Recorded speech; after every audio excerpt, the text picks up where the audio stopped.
Welcome in, one and all, to episode 8 of the Travis DuFour Show. My name is Travis DuFour, and now reintroducing, bringing back to the show, making his return. He's been on every episode. Here he comes again, Mike Yatsco. It's good to be back, Daddy. Dig it, Daddy. Yes. And today, the episode is on the 90s. Growing up in the 90s, Mike and I, we both, we were born late 80s, but to be fair, we grew up in the 90s. No, actually, for me, I was born exactly 1990. So I am the 90s. I could have sworn you were born in 1989. No, I wish. I wish. No, I don't wish. I don't want to be older. I'm already getting tired of growing old as it is. When I turned 30 years old, that was like kind of a depressing day in some ways, because I feel like I peaked in my 20s.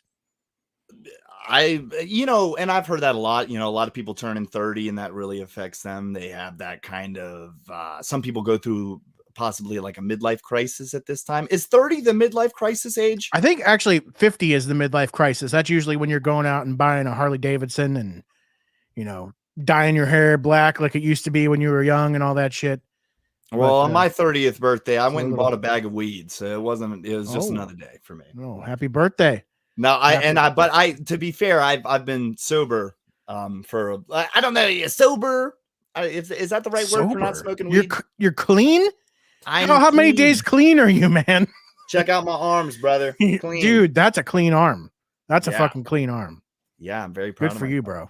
Yeah. The PSAs in the 90s about not smoking that dope.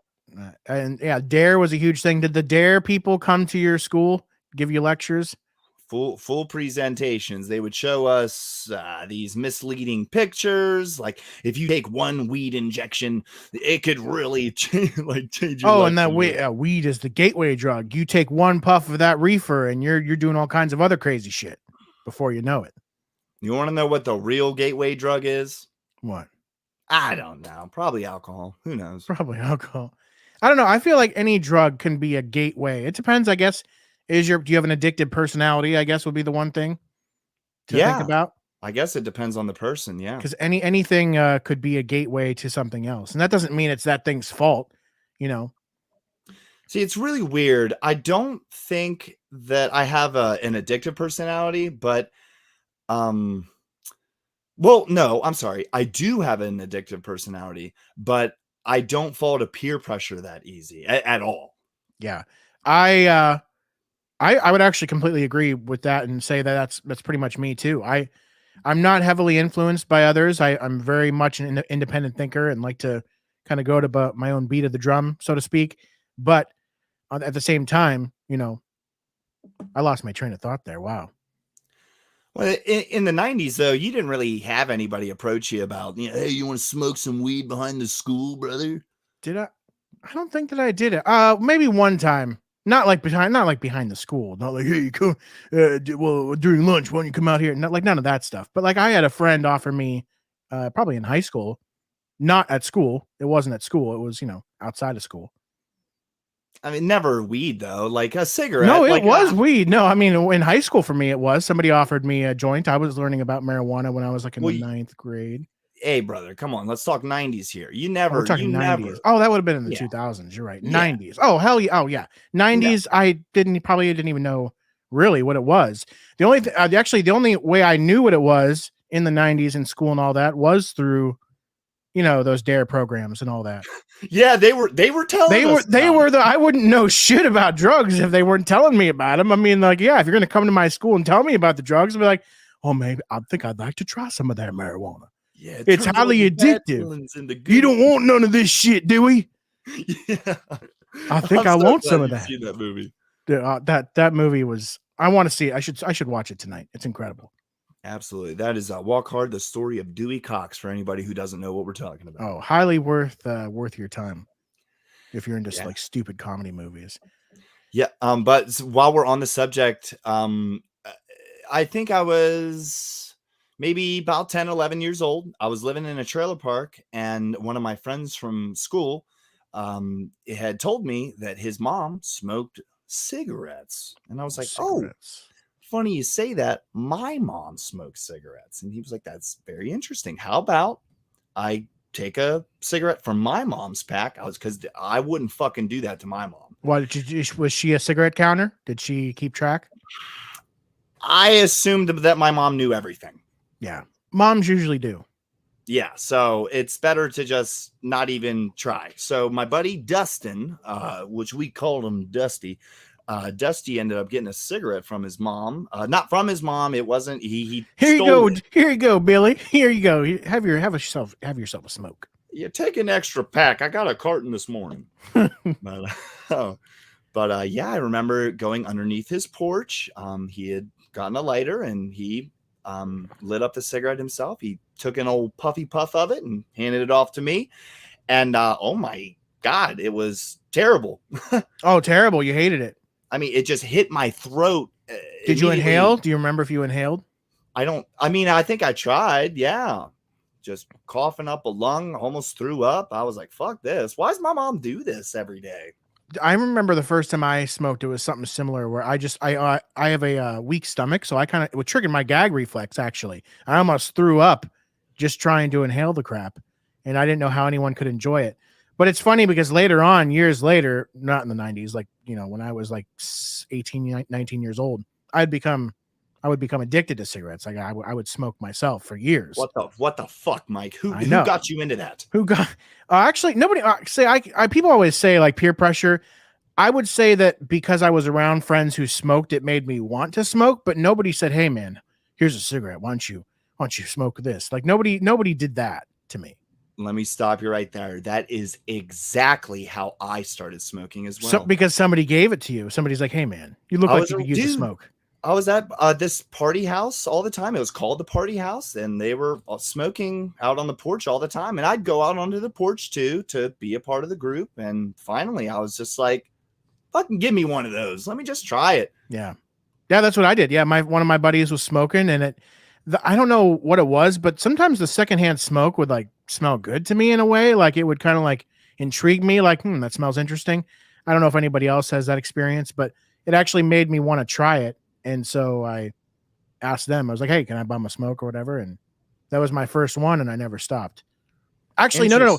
I don't know if it was a cigarette. I think it was a Black and Mild. I smoked Black and Milds first. I smoked Black and Milds like they were cigarettes. Like I was inhaling those and smoking 2 to 3 a day. Like it was a bad habit, dude. It was a very bad habit. And what were you putting it out and smoking a little bit of it later? Oh yeah. Would you smoke a whole one in one sitting? I would usually put it out and do multiple sittings. It would one sitting is pretty tough for that. Although I've done it. And I actually am still a smoker to this day. And I just want to just go ahead and put it out there. I have, I've never went through like quitting something like really major, like heroin or something like that. But cigarettes, dude. Whoa. That's been the fucking hardest thing for me to quit. It is so fucking addictive. I mean, it's crazy. Like I remember, I will credit my brothers as being the only reasons I was actually able to quit. And this is kind of going out of the 90s, but I'll just tell it real quick. Is I was in LA. This was after my eye injury, whatever. And my two brothers actually came to live with me for a short time just to, hang out and, make sure I was cool and all that. And, they also wanted to stop smoking too. They smoked cigarettes. And so we just all finally agreed that we were all going to make sure none of us went out and bought smoke. So it was like really all three of us keeping each other in check, and we all quit smoking together. But what's sad is a couple months later, they went and moved back home to Ohio, and they both started up smoking again. And I never did. So maybe you were the strong link to that really helped them. Yeah, it's possible. Definitely possible. And, but one of my brothers has since quit, and I know the other one wants to. Dude, it's hard. It's so hard. It's so addictive. And I remember when we were all quitting, I actually felt physically bad, like withdrawals, like strong withdrawal symptoms. Yeah, the shakes. Yeah, like feeling like cold sweats, and oh my God. Now I did quit one time for 3 weeks. That's the best I've done is 3 weeks. And this is how I did it. I smoked my all of the packs that I had left. You know, I'd buy a couple packs at a time. And once I put my mind to it, and I was like, listen, I'm going to try this. I got to my last pack and there was one cigarette left. I kept that one cigarette. And then I would go onto the porch and take my lighter and pretend to light it. And then I would sit there for about 6 to 7 minutes, about how long it would take me to smoke a cigarette. And I would mimic smoking. But it wouldn't be lit though. Nope. And then I'd go back inside, go about my business. If I felt the urge again, I would go back outside and pretend again. And that worked for you.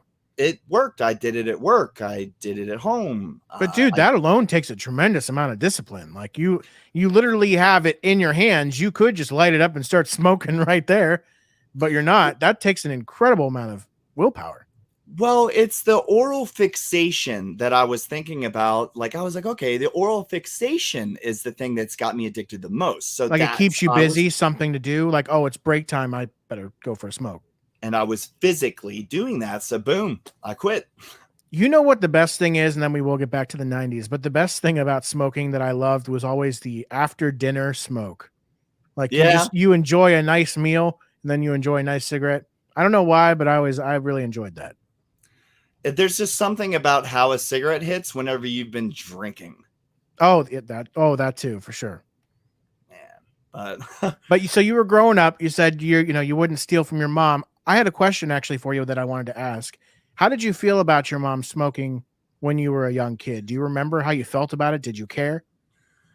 Well, at a very young age, I would start hearing about cancer and stuff like that. Oh, how do you get cancer? It's from smoking. Oh no, it kills people. Oh God, my mom smokes.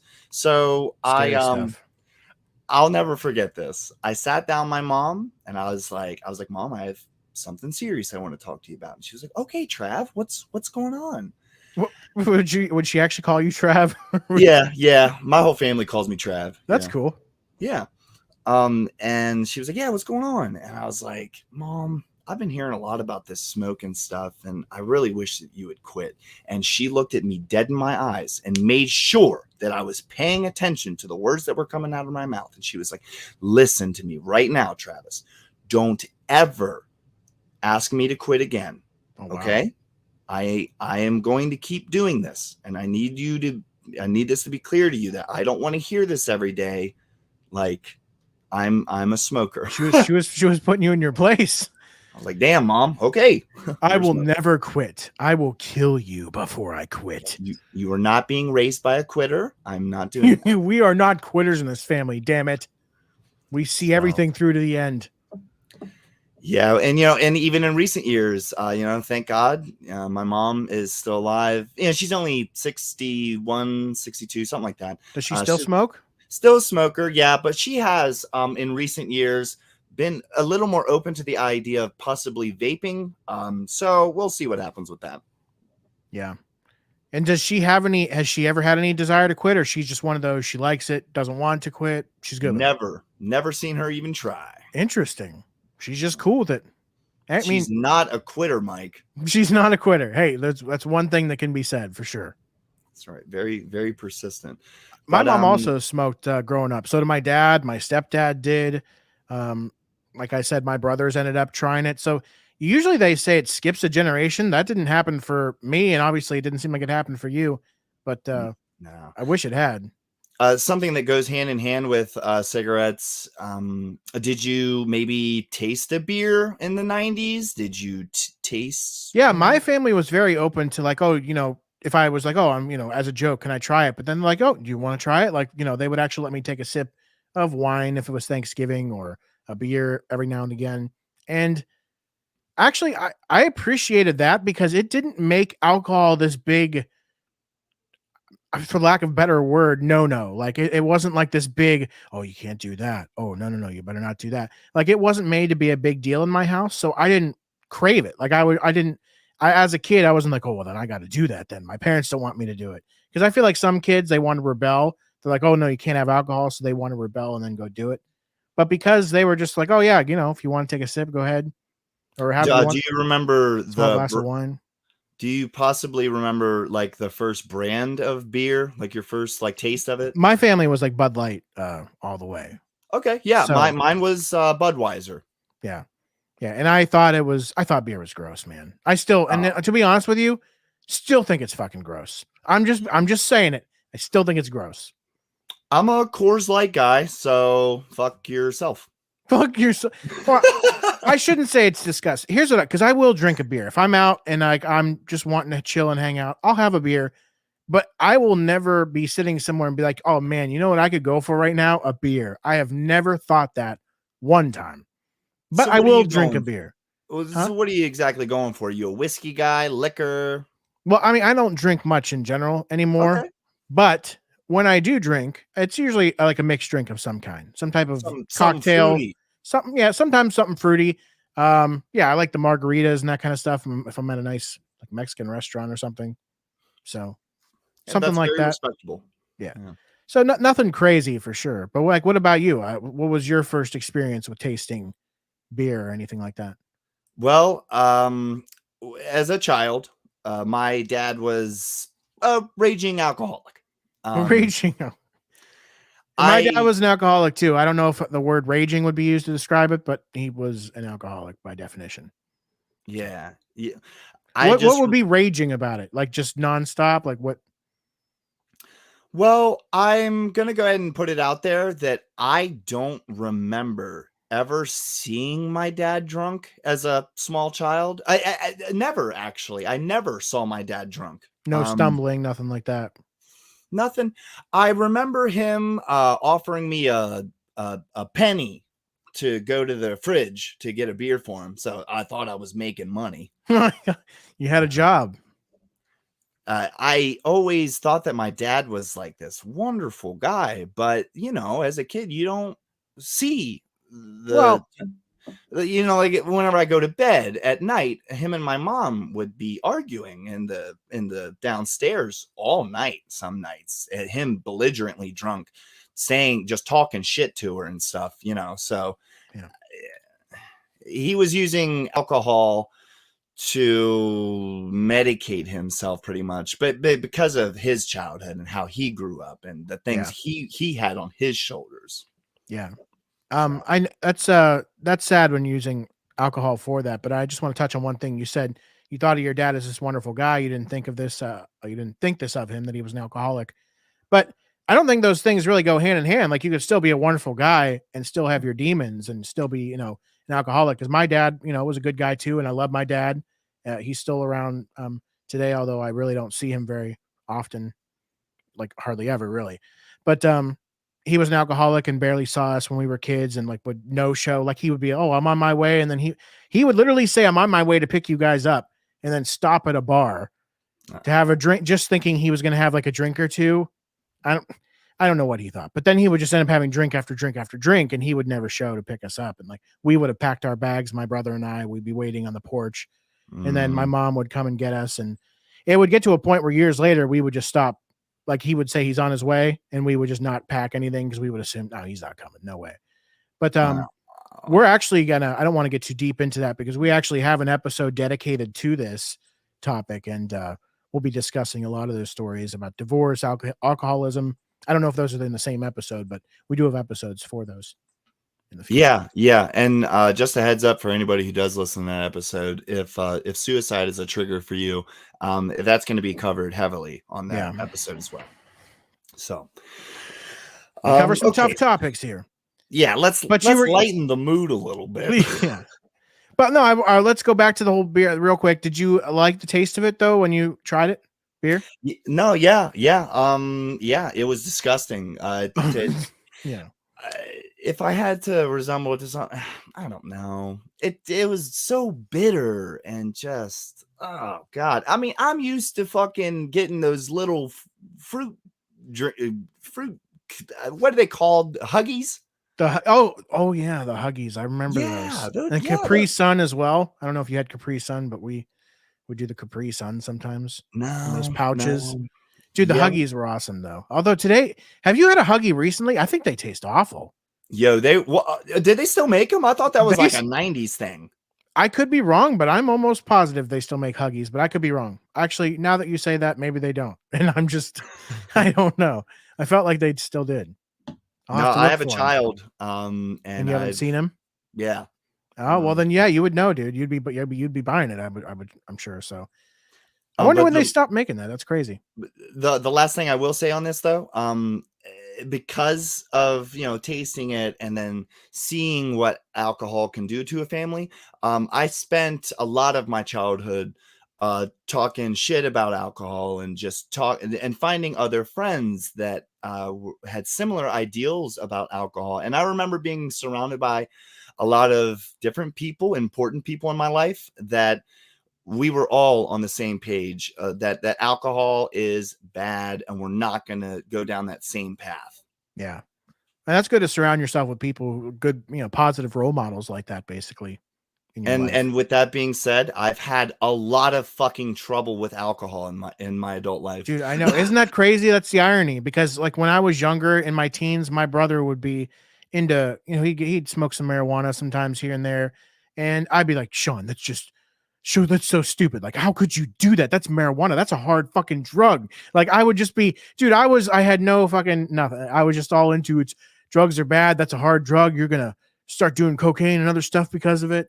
Like, I mean, I was crazy with it and he'd get mad at me, but now I'm like perfectly okay with it and fine with it. And, Yeah, so in the 90s, crack cocaine in the coke, 90s was the deal. it So was the deal. Yeah.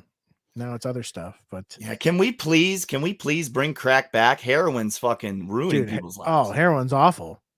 No, that's crazy. Let's bring crack back. So that's all I'm Why can't saying. everyone just smoke weed? Like, why you gotta get crazier than weed? Gives you a nice little, you feel good, just sit back, eat some Cheetos. Maybe we should talk about medicinal cocaine. Let's take the snort to Medicinal. court. I wonder if there is such thing. Is there? I've never tried it, and nor would I. Have you tried cocaine? No. Would you? Like, if somebody, one of your friends is like, "Hey, man, At come this on," stage of my life, I am turning 34 years old in 2 days. No. you just would. You're scared, or like, what would it be? If I was in my 20s, maybe. Yeah, because in your 20s, you feel invincible. Like Yeah, that's how I felt. you have a different mentality. Yeah, Like my body kind of fucking hurts every my day body now. hurts. I just Dude, don't want to risk growing it. growing up sucks, man. Yeah. Who I wish people would have really stressed. Do you stress to your kid? Or maybe she's too young. I don't know. But do you feel like you'll stress to your kid like how important it is to really just cherish being a child, just enjoy it, soak it up. Don't long for being an adult. It's not all it's cracked up to be. I promise. Yeah, that's going to be one of the big things. I'm hoping that my daughter also, because of her childhood, because it's going to be hopefully fun. I want to have a lot of fun. Yeah. Hopefully she looks back and has memories of dad, me, Oh, being that's just you. as I am the father. Oh, I am the father. Yeah, hopefully she has memories of a happy-go-lucky childhood. So. Yeah.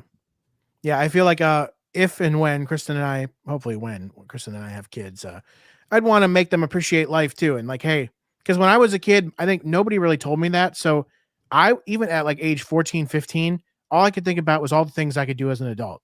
Like, oh, I want to do this when I'm an adult. I want to do this. Oh, I got to be 18 to whatever. I don't know. 21 to drink, 16 to drive, all this bullshit, 25 to rent a car. So there was all these different like age, targets I was trying to hit. And I wish somebody would just stop and have told me, hey, why don't you just soak it in and stop trying to grow up so much? Because it's stressful as an adult, that's for sure. Yeah, and I just want to put it out there too, that I've always said this to my family, to anybody I'm close with. I believe that I had a great childhood. Of course, sad things happened, bad things happened, Yeah. but all in all, I feel like I had a fucking awesome childhood. I would say that too. I would say my childhood was awesome. And as we'll touch on in a future episode, it was also filled with a lot of not so awesome things. But overall, the people I had in my life, the things that I got to experience, I don't think I would have it any other way. I also think bad things really shape who we are. Yeah, For better or getting for those. worse.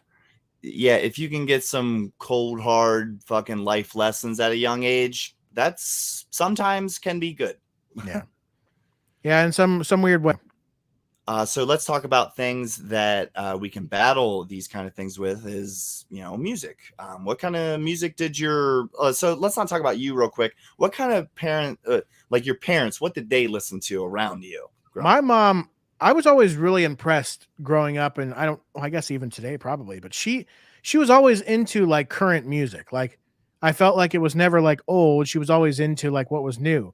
And when we were young, she would like to listen to like pop music and hip hop and rap and blast it through the car and, embarrass us. Like, those TikTok, I don't know if you've seen those TikToks where like the mom or dad will drop off their kid at school and like blast music to embarrass them. Dude, that was my fucking mom. My mom would do that kind of shit, like to try to embarrass us. Like, as we're walking up to the car, she just blast it and turn it down real quick. Give me an example. Would she play like the Macarena or something? Oh yeah, for sure, dude. Macarena, all the Britney Spears music, Christina Aguilera, NSYNC, and she was into everything. Like, and let's be fair, do you like that music now? Shady, like Shaggy, yeah, Shaggy. The song wasn't me. Oh, dude, she'd play that all the fucking time, and I didn't know what it meant as a kid, so I was just like, "Oh, it's a catchy song." And now that I'm as an adult, I'm like, dude, my mom was literally singing this. Caught me fucking on the bathroom, dude. She was singing, and I was like, my mom was just openly like cool with singing this in front of us, and I'm like, huh, interesting. But yeah, she was into all that stuff, man, and I was. I mean, we were too, because she was playing it. Yeah, at my daycare, we even had an NSYNC cover band. Oh, were you a part of this cover band? I was. No, who were you, Justin? I was Chris Kirkpatrick. Kirkpatrick? Yeah. Nobody fucking liked that guy. I don't even remember which one that guy is. Yeah, I don't remember any of them. No. Now that you say that name, I remember it, but I couldn't name all the NSYNC members. I just felt like all the spotlight was on like Justin Timberlake and JC. And, I was kind of a background character. But I still, it led to me talking to a couple of the girls at the daycare. So that was cool. Were you a ladies' man in daycare? I wouldn't say that. I did have a girlfriend at daycare. You had a girlfriend that young? I did. I don't even think I knew what girls were at that age. Yeah, I think I had my first girlfriend at 10. Oh, 10. Oh, you said daycare. Yeah, it was 1998. Yeah. 8 years old. That's like, it was like a school though. It was like that's what daycare is, right? Yeah, it was like right across the street from the elementary school. But yeah, as far as what we would do, hold hands. Ooh, dude, risque at 10 years old. So you were into the ladies at that. I don't feel like I started getting interested in girls until I was like, I don't know, 12, 13, I guess. I don't know. I felt like I was late to the party. I think I always was. At a very young age, my mom used to like to, I had like a longer, like curly hair, and she would do up my hair, and she would ask me to sing like Elvis. And so I have like pictures of me as a kid holding a hairbrush to my mouth like I'm singing, and I got my hair all did up, and it's just something me and my mom used to do. My dad was really into Elvis. He used to do like a spot on Elvis impression, and he could also play the guitar too. So it was always cool watching him play guitar. Well, not like it happened often, but the times we did see him and he would play guitar and sing like Elvis, it'd be pretty cool. That is cool. So your dad was an Elvis guy. He exposed you to Elvis. Oh yeah. Yeah. He was into all those, all the oldies types of music, and he was really into guitar, had all this like audio and audio visual equipment and all that stuff and speakers. And that's how I actually started getting into that's probably, in a weird way, even though he wasn't around for a lot of my childhood, I could probably credit my dad as getting me interested in like that techie, odd and that kind of equipment aspect of things. And that eventually led to my interest in broadcast and radio, which we did with Burnout Media and now the Travis DuFour Show. So yeah. Oh, hey, you got. So maybe I can credit him for that in a weird way. And he's still alive, right? Yeah. He is. Yeah. Just shoot him a random text message just saying, thanks, Dad. Thanks. He's like, what's this for? What the fuck you texting me for, son? No, I'm just kidding. He's like, now you done pissed me off. He's like, I told you I disowned you 10 years ago, damn it. I'm tired of this shit. Now you're thanking me? What the fuck? I should have never had a son. No, but my dad, he brought me up on Tom Petty, Hootie and the Blowfish.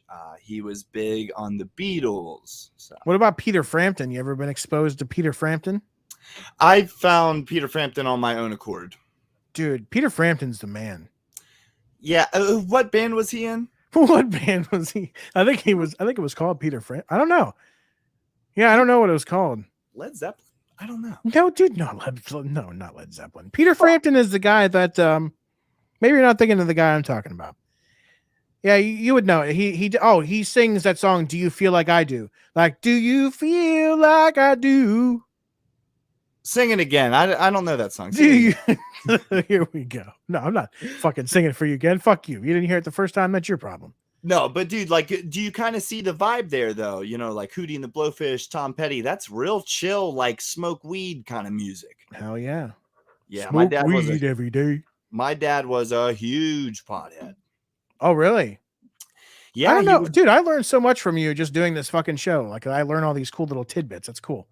Yeah, I never realized it whenever I was a kid. But you know, after the divorce and everything, whenever I would get to visit him, he had incense all around the house. He had no doors. He had beads. So he was a hippie. He was a hippie as well. Mm-hmm. Do you subscribe to the hippie lifestyle? Absolutely. I've taken a lot of my dad's personality, his lifestyle. I took a lot from that. Was your mom at all into that? Was she at all a hippie kind of person or no? Well, as far as my mom goes, I was exposed to things like Aerosmith, the Rolling Stones. Oh, dude, Aerosmith. Yeah. Dude, speaking of Aerosmith, that song Pink, my mom would she would sing the shit out of that song Pink in the car. And we would too. We would all sing it with her. Pink is it? Yeah.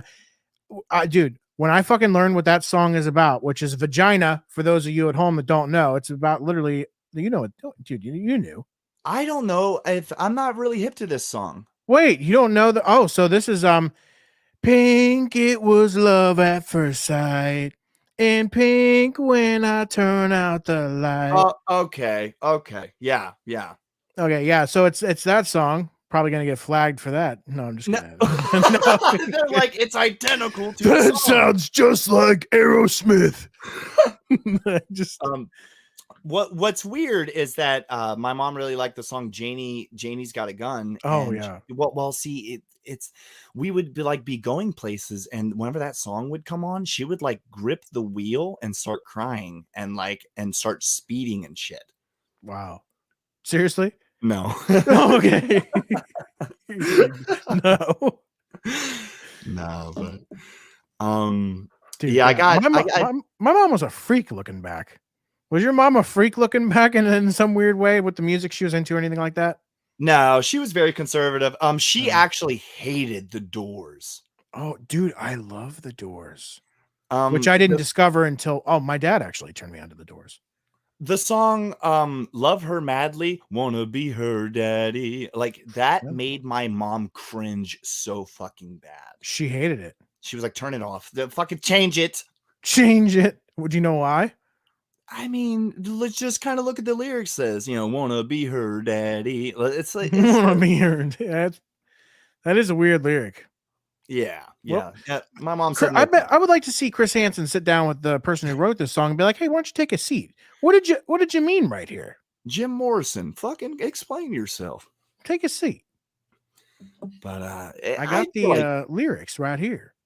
I feel like I was exposed to some pretty good music. And I was exposed to a little bit of hip hop. I really liked Bone Thugs and Harmony as a kid. I don't even know what that is. We listened to a lot of Eminem though. Let me sing to you for once. Oh, sing, please do. Have you ever heard the song? You're saying that you haven't heard of Bone Thugs and Harmony. Well, I'm saying that to my knowledge, I haven't heard of the name. That doesn't mean I haven't heard the music. Well, in my opinion, their most popular song was The Crossroads. And the chorus goes something like, see you at the crossroads, won't be lonely, see you at the crossroads. You ever heard that one? I don't think so. I really don't think so. Okay. Well, it sounds like a cool song though, from the part that you sang. Just real quick, I don't ever want to sing on this show again. But dude, that was good. That was not bad. Hey, we're cutting loose on this show. All Not right. only are you an aspiring comedian now, you're an aspiring singer. We're not putting that in the bio. So No, we won't do that. no, but I wanted to sing when I was younger, but then I stopped taking voice lessons. I realized at a young age that I like the actual music, not the lyrics. I'm more of an instrumental listener. Yeah. So if it had a good tune, I more than likely liked it. Yeah, catchy beat or something like that, right? Yeah. Yeah. In fact, I don't know if you're like this with music. I'll have favorite songs that I've heard dozens of times that I just love to listen to. Couldn't tell you a single word like during the actual song because I just kind of like it for the sound of it. Like I don't like it for the words, if that makes any sense. And I don't do that with every song, but definitely some. Were you, as the kids say, vibing? Vibing? Oh, I was vibing. You were vibing before they made that. I would say that we were exposed to pretty much everything because my grandmother was into oldies music, so we'd be playing the oldies station on the radio all the time. So, heavily exposed to everything from Gary Lewis and the Playboys, the Four Tops, the Four Seasons, Okay. the Temptations. I mean, Oh. literally, dude. I mean, there's literally so much that I was exposed to just from my grandmother. And then my mom was into all the current music, so we kind of listened to a bunch of everything. And I was also into country too. I'm really into country. I don't think there's Okay. really any one category of music I don't like unless you start getting into like metal. I'm not really into like metal music. I'm just not. Go ahead and give me your favorite 90s country artist. Who was like your go-to, you think? I don't know if it's 90. I remember Brad I can go Paisley and first if Tim you want. McGraw. Okay, yeah. Those come to my mind. Probably Tim McGraw. Yeah. Tim McGraw, super 90s. Yeah. Yeah. But Brad Paisley, my mom had a crush on Brad fucking Paisley. But, Oh yeah. See, my brother, my older brother wanted to I don't know, annoy the family. So we didn't listen to country ever in my house, ever. Really? Until my brother all of a sudden got this weird interest in country music. And so he started playing stuff, and I slowly but surely turned into a country music fan. And you still like it today? Yeah, I think that my favorite artist from the 90s, it's a tie between Alan Jackson and George Strait. I've never heard of either of those, but I could have heard their music. See, that's another thing about me with music is I will know almost no artists. Like I know the main ones, obviously. I know the popular ones, but if somebody played a song and they're like, "Oh, well, who is that artist?" I'm like, "I don't fucking know." And they're like, "Oh, well, that's the Beatles." I'm like, "I don't know." I'm gonna have to sing for you again. Let me sing you an Alan Jackson song. Let's do it. Quick. Okay, so this one's Chattahoochee. Does that ring a bell yet? Chattahoochee? Yeah, not yet. And he's like, went down yonder on the Chattahoochee. It gets hotter than a hoochie coochie. I feel like I would remember that song. Fuck me. There's no way I've heard of that even one time. I feel like making a little 90s country playlist. Dude, I might have to listen to something. Educate myself. Wow. When I say country, I was into the whatever was mainstream. Okay, I don't Shania mean like Twain. Yeah, so yeah, whoever was most popular in the 90s country-wise would have been who I was listening to. I think that the women for the 90s country, the women really killed it. Yeah. Shania Twain, what does she sings that does she sing Redneck Woman? I ain't no I'm no redneck woman. I ain't no high class broad. No. And that's who sings? That's Gretchen Wilson, and she's a one-hit wonder. That's Gretchen Wilson? Yeah, she was trash, and that was her only song. My mom sang the shit out of that all the time at karaoke. My redneck neighbors would. Yeah, the girls that lived next door to me. Yeah, my mom was very much into that song. And weird segue, speaking of like as we're talking about music, or it's not a segue, it's about music. But when I was young and I don't know, I had to been like 7, 8, 9 years old. And I was like really into singing. So I would like take voice lessons and all that stuff. And I had a really, really good voice at the time. Like, I mean, really, oh yeah, a really good voice. Voice lessons? Yeah, singing lessons. And at the time when I was a young kid, and I feel like a lot of kids are really good at singing and then they their adult voice kicks in, and unless they keep practicing, they lose it. You fucking lose it all. Dude, I lost it. So yeah, I mean, I could sing a little bit, and my fiance says I'm good, but I don't really hear it anymore. Do you have used to. do you have any videos of you singing as a kid? I wish I had a video of me singing one song in particular. It was actually, I'm somewhat embarrassed to say, but I was really into Celine Dion's "My Heart Will Go On" because I was obsessed with the fucking Titanic movie, and so so fuck you, shut up, shut your mouth. All right, so I was just really into this song, "My Heart Will Go On," and it was a lot of fun, but it was a really good song at the time, and I learned all the words, and I would fucking sing it and sound probably better than Celine Dion, or no, I won't say that, probably not better, but I sang very, very well, and my family was wanting me to do voice lessons. That's why I got into it. But yeah, well, that's man. cool, man. I'm not gonna hate on Celine Dion. Go on, hey Celine Dion. Yeah. I think a lot of people did make fun of me for that. That was actually because that's another thing is like that wasn't cool. Like in the 90s, like singing, dancing, like anything that's not. It was very like you got to do what you're a girl, so you got to do what girls do. You're a boy, you got to do what boys do. You need to be in football. In the 90s, at least where I grew up, it was very much kind of sexist. Like everyone had to stick to their own lanes. It's not so much now where it's very much encouraged. Oh, you could be anything you want to be, do anything you want to do, that type of thing. And so it was kind of like frowned upon, I guess, in the area I was in. And any guys who would sing or dance would like get made fun of, or not that I think there's anything wrong with it, but they would get called gay or whatever. And so it's just a weird thing. That's why I kind of was very self-conscious about singing and kind of lost the passion for it. But as a kid, I always wanted to do it. Was you passionate about it? So it's like one of the passionate things you had as a child. Do you remember? Oh yeah. That singing was up. Yeah, that was a strong passion. That, and also the weird thing was like I liked getting involved at like the Playhouse and messing with their light boards and things like that. So I either wanted to do something behind the scenes like audio or lighting and or singing. That was one of the things as a kid. Interesting. Yeah. So I guess after not anymore though. Well, I guess after you'd like turn into an adult, you kind of did follow that dream, like you said earlier, because you did end up opening up an internet radio station. Which when as a teenager, when we did that in around 2007, 2008, it definitely led to that, and I've done a bunch of things since then. So now, okay, so you saying that some people could target you for that? Did they target you for this? See, I definitely had a few bullies growing up, and it was bullies aren't fun, man. Now that I think about it, it brings back bad memories. But they also help. All these experiences also help you grow and move forward, and they shape you and all that.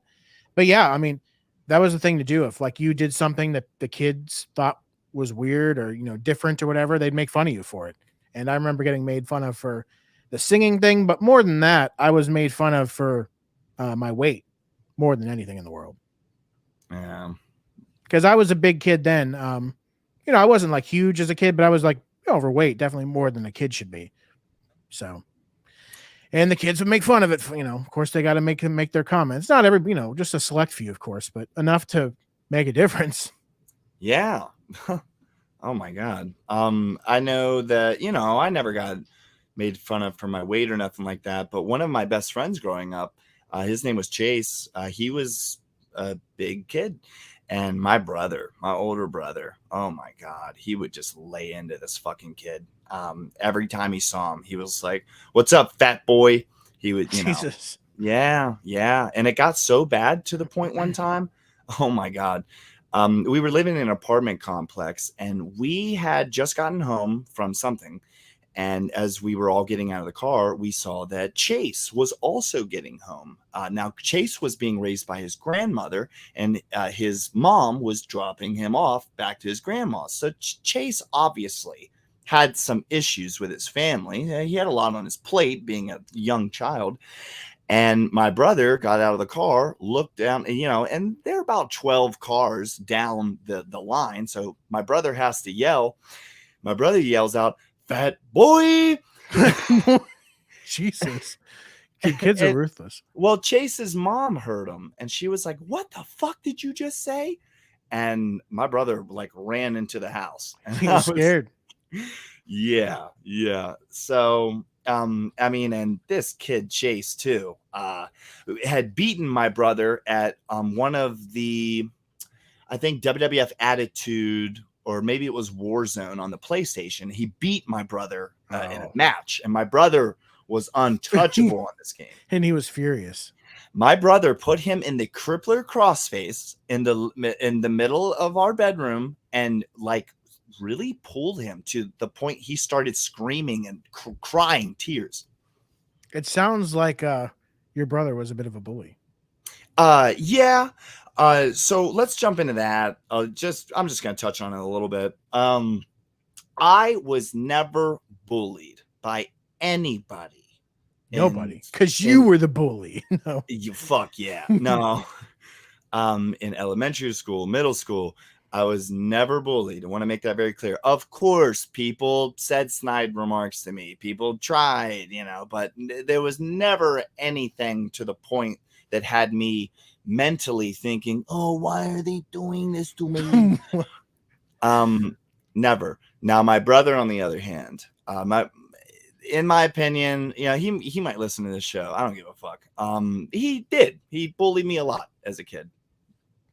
And at the time, how did you view your brother when you were a kid and he was doing these things to you?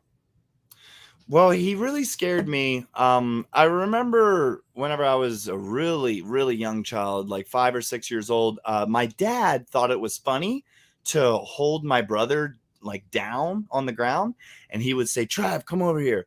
And then I'd come over. He's like, "Stick your feet in his face." Jesus, that's fucking brutal. And then I'd put my, I'd slap my feet on his face, and my dude dad sounds like you were a fucking bully, you son of a bitch. And my dad would yell, "Stinky feet, stinky feet." Dude, your brother was traumatized. Well, then he was like, "Trav, I'm going to give you a 10-second head start. Go ahead and run. I'm going to let him go in 10 seconds. I'd fucking run. Dude, but, it's like a fucking chicken fight, but he's doing it with his own sons. He's like, "All right, go on, fight. Go in the corner. Kick him. Kick him in the nuts." My dad he just liked to have fun. After the divorce happened, though, I was 7 years old whenever they got the divorce. After the divorce, my dad wasn't around to save me anymore. So my brother would really lay into me. Well, dude, after the years of fucking the feet in his face and shit like that, he was like, "Fuck this kid. The revenge is mine." My brother is 3 years older than me. So. Yeah. So what kind of shit would he do from that point to get even? I mean, how would he bully you? Do you remember anything specific? Well, a lot of it was like psychological. I remember it got to the point where my mom had to take us both to a counselor for us to kind of hash it out. And the counselor suggested this is fucked up. The counselor said, take him into the kitchen, sit him down at the table, face to face, sitting across from each other, and let one of them throw an insult to the other one. And then they have to stop, just one insult, and then the other one gets to throw an insult. Sounds like a fun game. So it's not so one-sided, because my brother would get multiple insults or whatever out at me like rapid fire, and he was older than me and smarter than me, so he could fully just run me down verbally. And they thought it was a good idea to let me get a word in. Stupid. How did that go? Stupid. Did you slay him? Did you slay him with words? I remember him really hurting my feelings, and I started crying, and I ran to my room. So handled like a real man. Yeah, dude. I was like, I want my dad. I'm going to my room. Fuck you all. Yeah, well, your dad's an alcoholic and he's not fucking here. So dude, how great was it as a kid that we could solve our fucking problems by just running to our room and closing the door? That's how problems were solved back in the day. Yeah, that is. Wow. Play some video games, do whatever. Yeah. Take your mind off it. To be fair, you should probably talk it out, but but that's healthier. Yeah. But we didn't know that in the 90s. Mental health was not a fucking no, thing. It was very hush hush. Yeah. Yeah. And Do bully? So you had a bully living with you. That's tough. That's a tough break. So did you guys always have a strained relationship because of that? Yeah, we didn't really, we'd get along here and there and stuff. But uh, my mom started seeing another guy, and the guy had a son, my brother's age. So boom, they would fucking tag team me sometimes. Now, Oh, okay, well let me back up there. They never tag teamed me, but the new kid who was coming to the new kid in town was seeing how I would just back down and cower to my older brother, and he took advantage of that, and he started fucking with me. so And then, but he thought it was fun. to my brother's credit, he was kind of like, okay, the only person who can fuck with Travis is me. So they would fight about that. Dude, brothers are always like that. Siblings in general, they're like, I can fuck with him, but you can't. Yeah, yeah, yeah. Okay, so let me tell this story here. This is the peak. This is the worst thing that ever happened between me and my brother, in my opinion. I was 12 or 13. We're still in the 90s at this point. I believe, yeah, we're still in the 90s. And my mom is over at her boyfriend's a lot. So me and my brother would be alone in the apartment a good bit. And that was normal back in the day. Like that was a normal thing people did. Yeah. You Yeah. do I mean, that now, and it seems really frowned upon these days. yeah. Yeah. I mean, I'd be scared from time to time, intimidation, stuff like that. But I guess I don't remember what happened, but something happened one night where I got so upset that I was like, fuck this. I'm gonna walk to my dad's, like from where my mom lived, which was, I don't know, like 4 or 5 miles away. A pretty good walk for a kid, right? Yeah, I mean, and I kind of knew how to get there. I didn't know completely. I just had been there so much that, so long story short, I start walking to my dad's. It's sprinkling outside. I remember that. And it's in the middle of the night. It's about 10, 11 o'clock at night.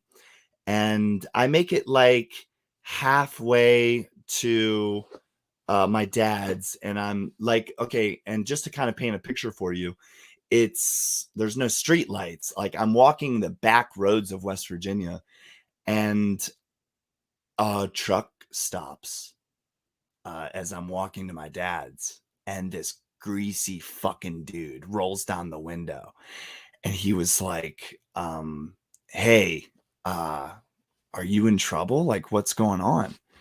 And there was another man in the car. There was two dudes who stopped. A little shady. I'm by myself. It's like 11, 12 o'clock at night. And whoa. But dude, here's something about me though. I've always been kind of like hip to danger if I feel a vibe. And they were like, hey, where are you going? You in trouble? And I looked at him and I was like, no, I pointed up at this house that had their porch lights on. I was like, I actually live there. I'm just taking a walk. And he bought it. Drove away. Who fucking knows who those two dudes were, though? They're probably just two nice guys trying to look out for you, and you're talking smack on them right now, acting like they were going to pick you up and rape you or some shit. No, They were just like, dude. well, let's just see if this kid needs some help. Hey, young whippersnapper, what's going on with you? Why am I Southern again? Fuck. No, but It's not even how they talk in West Virginia, is it? No. actually, No, my but brother's actually watching the show right now, and he's kind of getting me up to speed on this one. We did get into oh, a that's fight. crazy.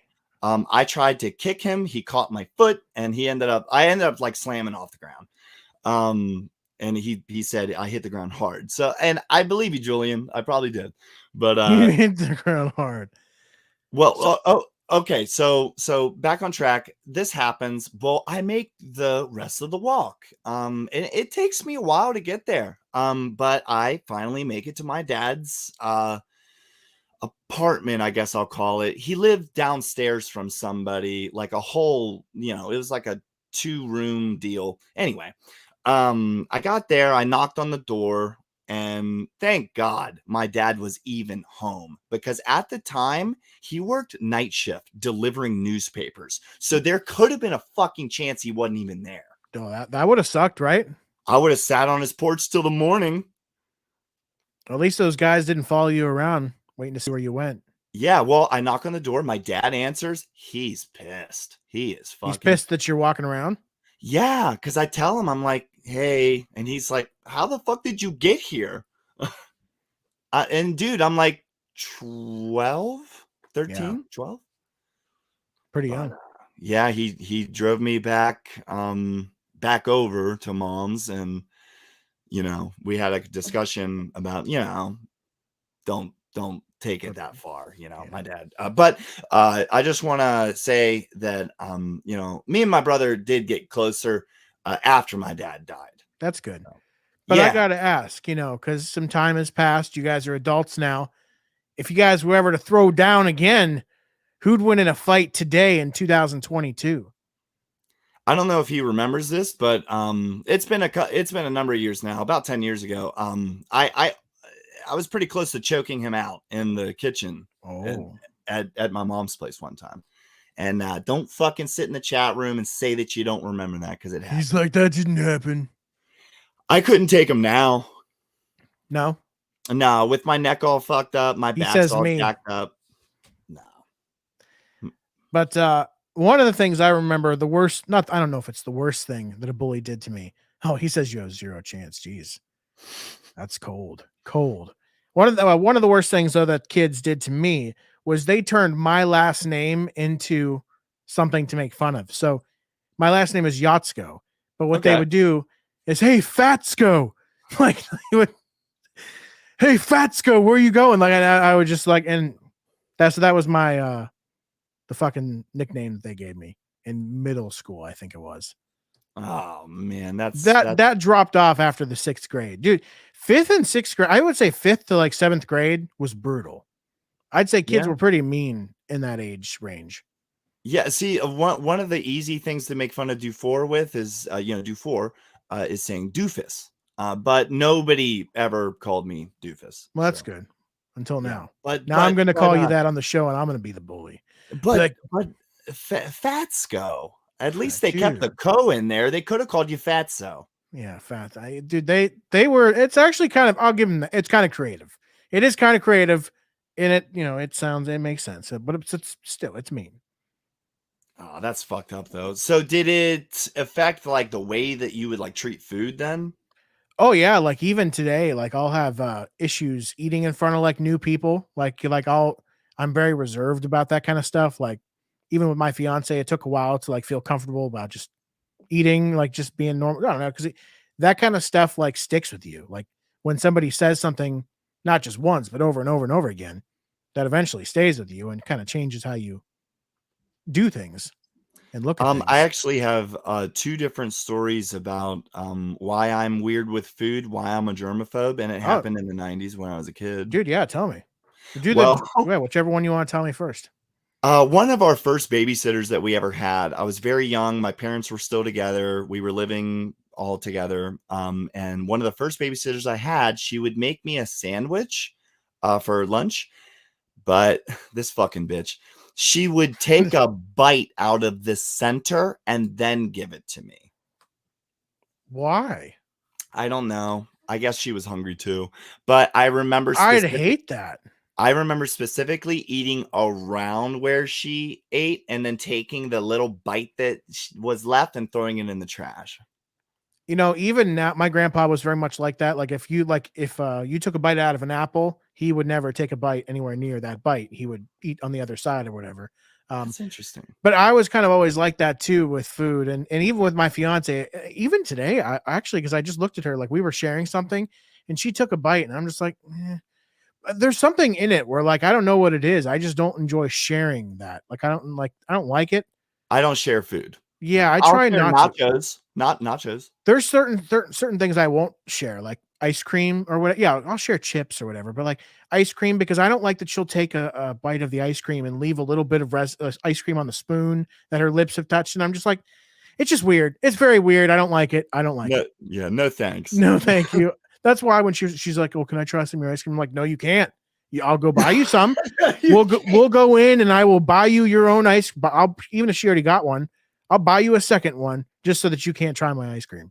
Yeah. Who cares? Ben and Jerry's $7 a fucking thing. I'll pay the 14. We'll get 2. Dude, it is expensive. We were just at I forget what ice cream place we just bought from recently, and it was for 2 cones. It was like $16 or something. Jesus, I was like, God. they were big cones. It was like a double scoop each, but like still, that's a lot of money.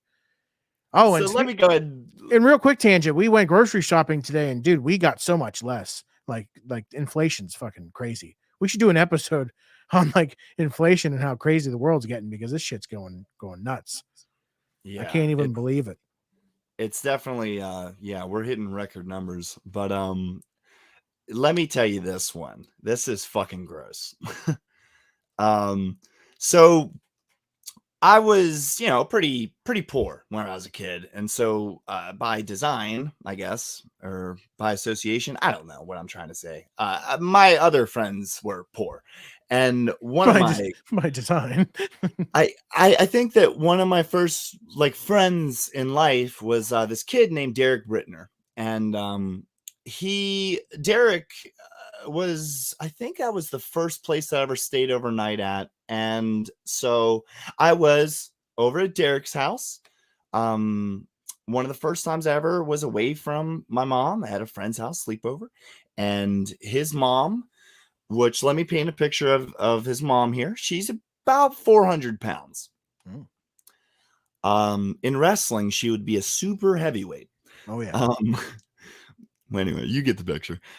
She was making spaghetti for the dinner one night for us, and I saw her making the spaghetti, and kitchen was getting real hot. She's got multiple things going on. She is sweating her ass off. It's just pouring off of her, isn't it? And I saw her lean over the pot of spaghetti, and I saw a couple drips of sweat go into the spaghetti. No. Dude, this is the spaghetti she's making for you and your friend, right? Yep. Oh, fuck. So now it's time to eat it. Did you tell your friend? No, dude, like, fuck. I'm sitting there, and she put this big plate of spaghetti in front of me, and I'm not eating it, and I'm just kind of poking at it with my fork. Just playing with it. And then she turns into a bitch. She's like, "Oh, are you too good to eat the spaghetti?" Oh shit. She's all getting fired up. "Oh, you want something else? This ain't good enough for you?" That's how she was talking to me. And I was like, dude, that's how she was talking to you right away. Like, no, like, is everything okay? Like, I was like 9 or 10 years old, and like I just felt that anxiety fucking coming to me, and I'm like, "No, it's fine." And can't wait. It looks so good. From my recollection, I swallowed each fucking pukey piece of Did you hate yourself? Did you make yourself throw up afterwards? Ever since then, I will tell you this, Mike. Ever since then, I have this habit of, if somebody wants to make me a sandwich or something like that, if somebody wants to make me food, I have to stand with you and watch you make it. Dude, no. Are you serious? I have to. So if I'm just like, so if you come over my house, I'm like, "Hey, why don't you come over and hang out for the weekend in the future?" And you come over my house, and I'm like, "Hey, you want a sandwich?"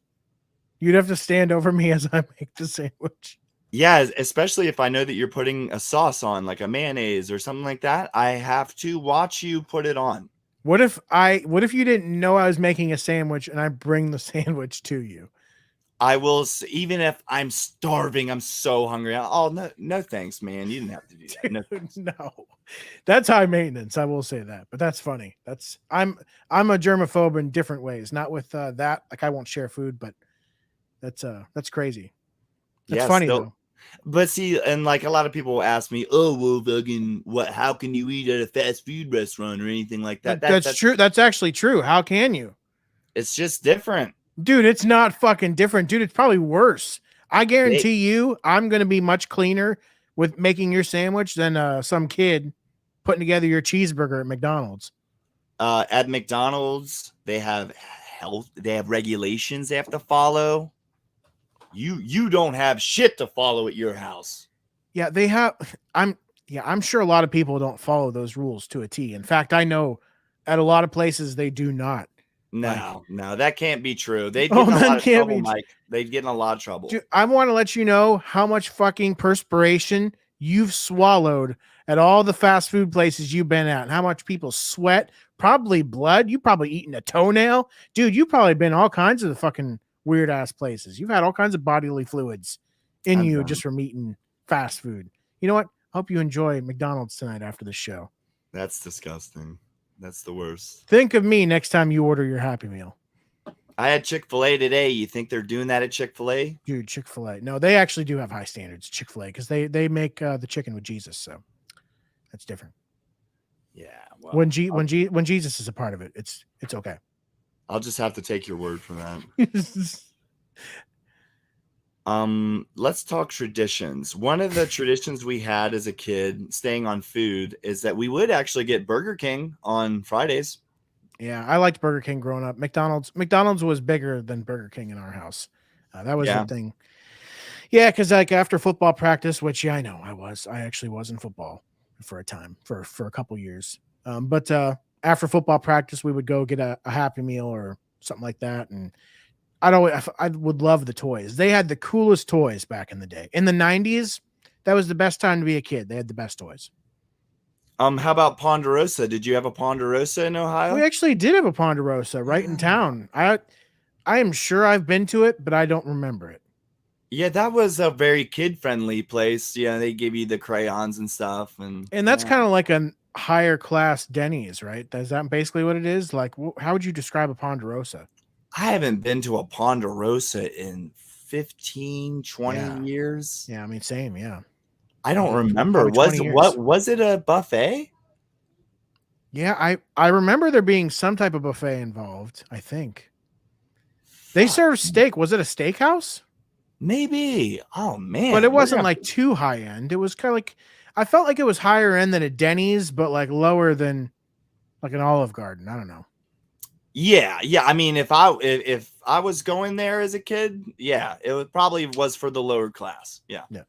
Well, no, I didn't mean it like that. No, I'm just trying to put it. No, it was better than Denny's. I'm saying. I think it was a place that was kind of like a treat. Like for me, it was. Yeah, I only went to Ponderosa a handful of times whenever I was a kid. But yeah, absolutely a treat, special occasion, something like that. Yeah, I remember Ponderosa. Dude, and I don't know if it's like I feel like people who get older always say this. Like, well, back in the day, things were so much better. But like fast food tasted better back in the day.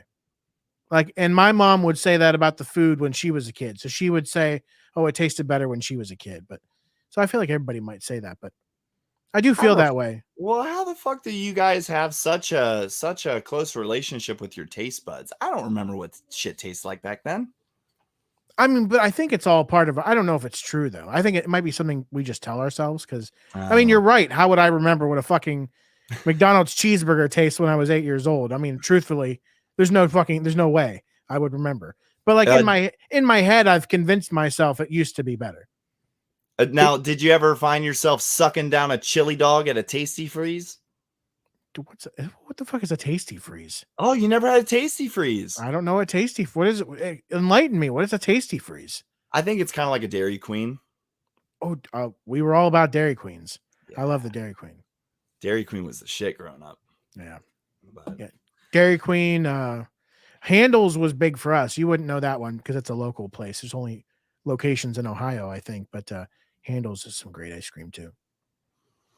My mom, what she did for work was she worked at a convenience store called Bodine's. Bodine's. Yeah, it was a niche place. You know, you're not gonna find it everywhere like a 7-Eleven, you know.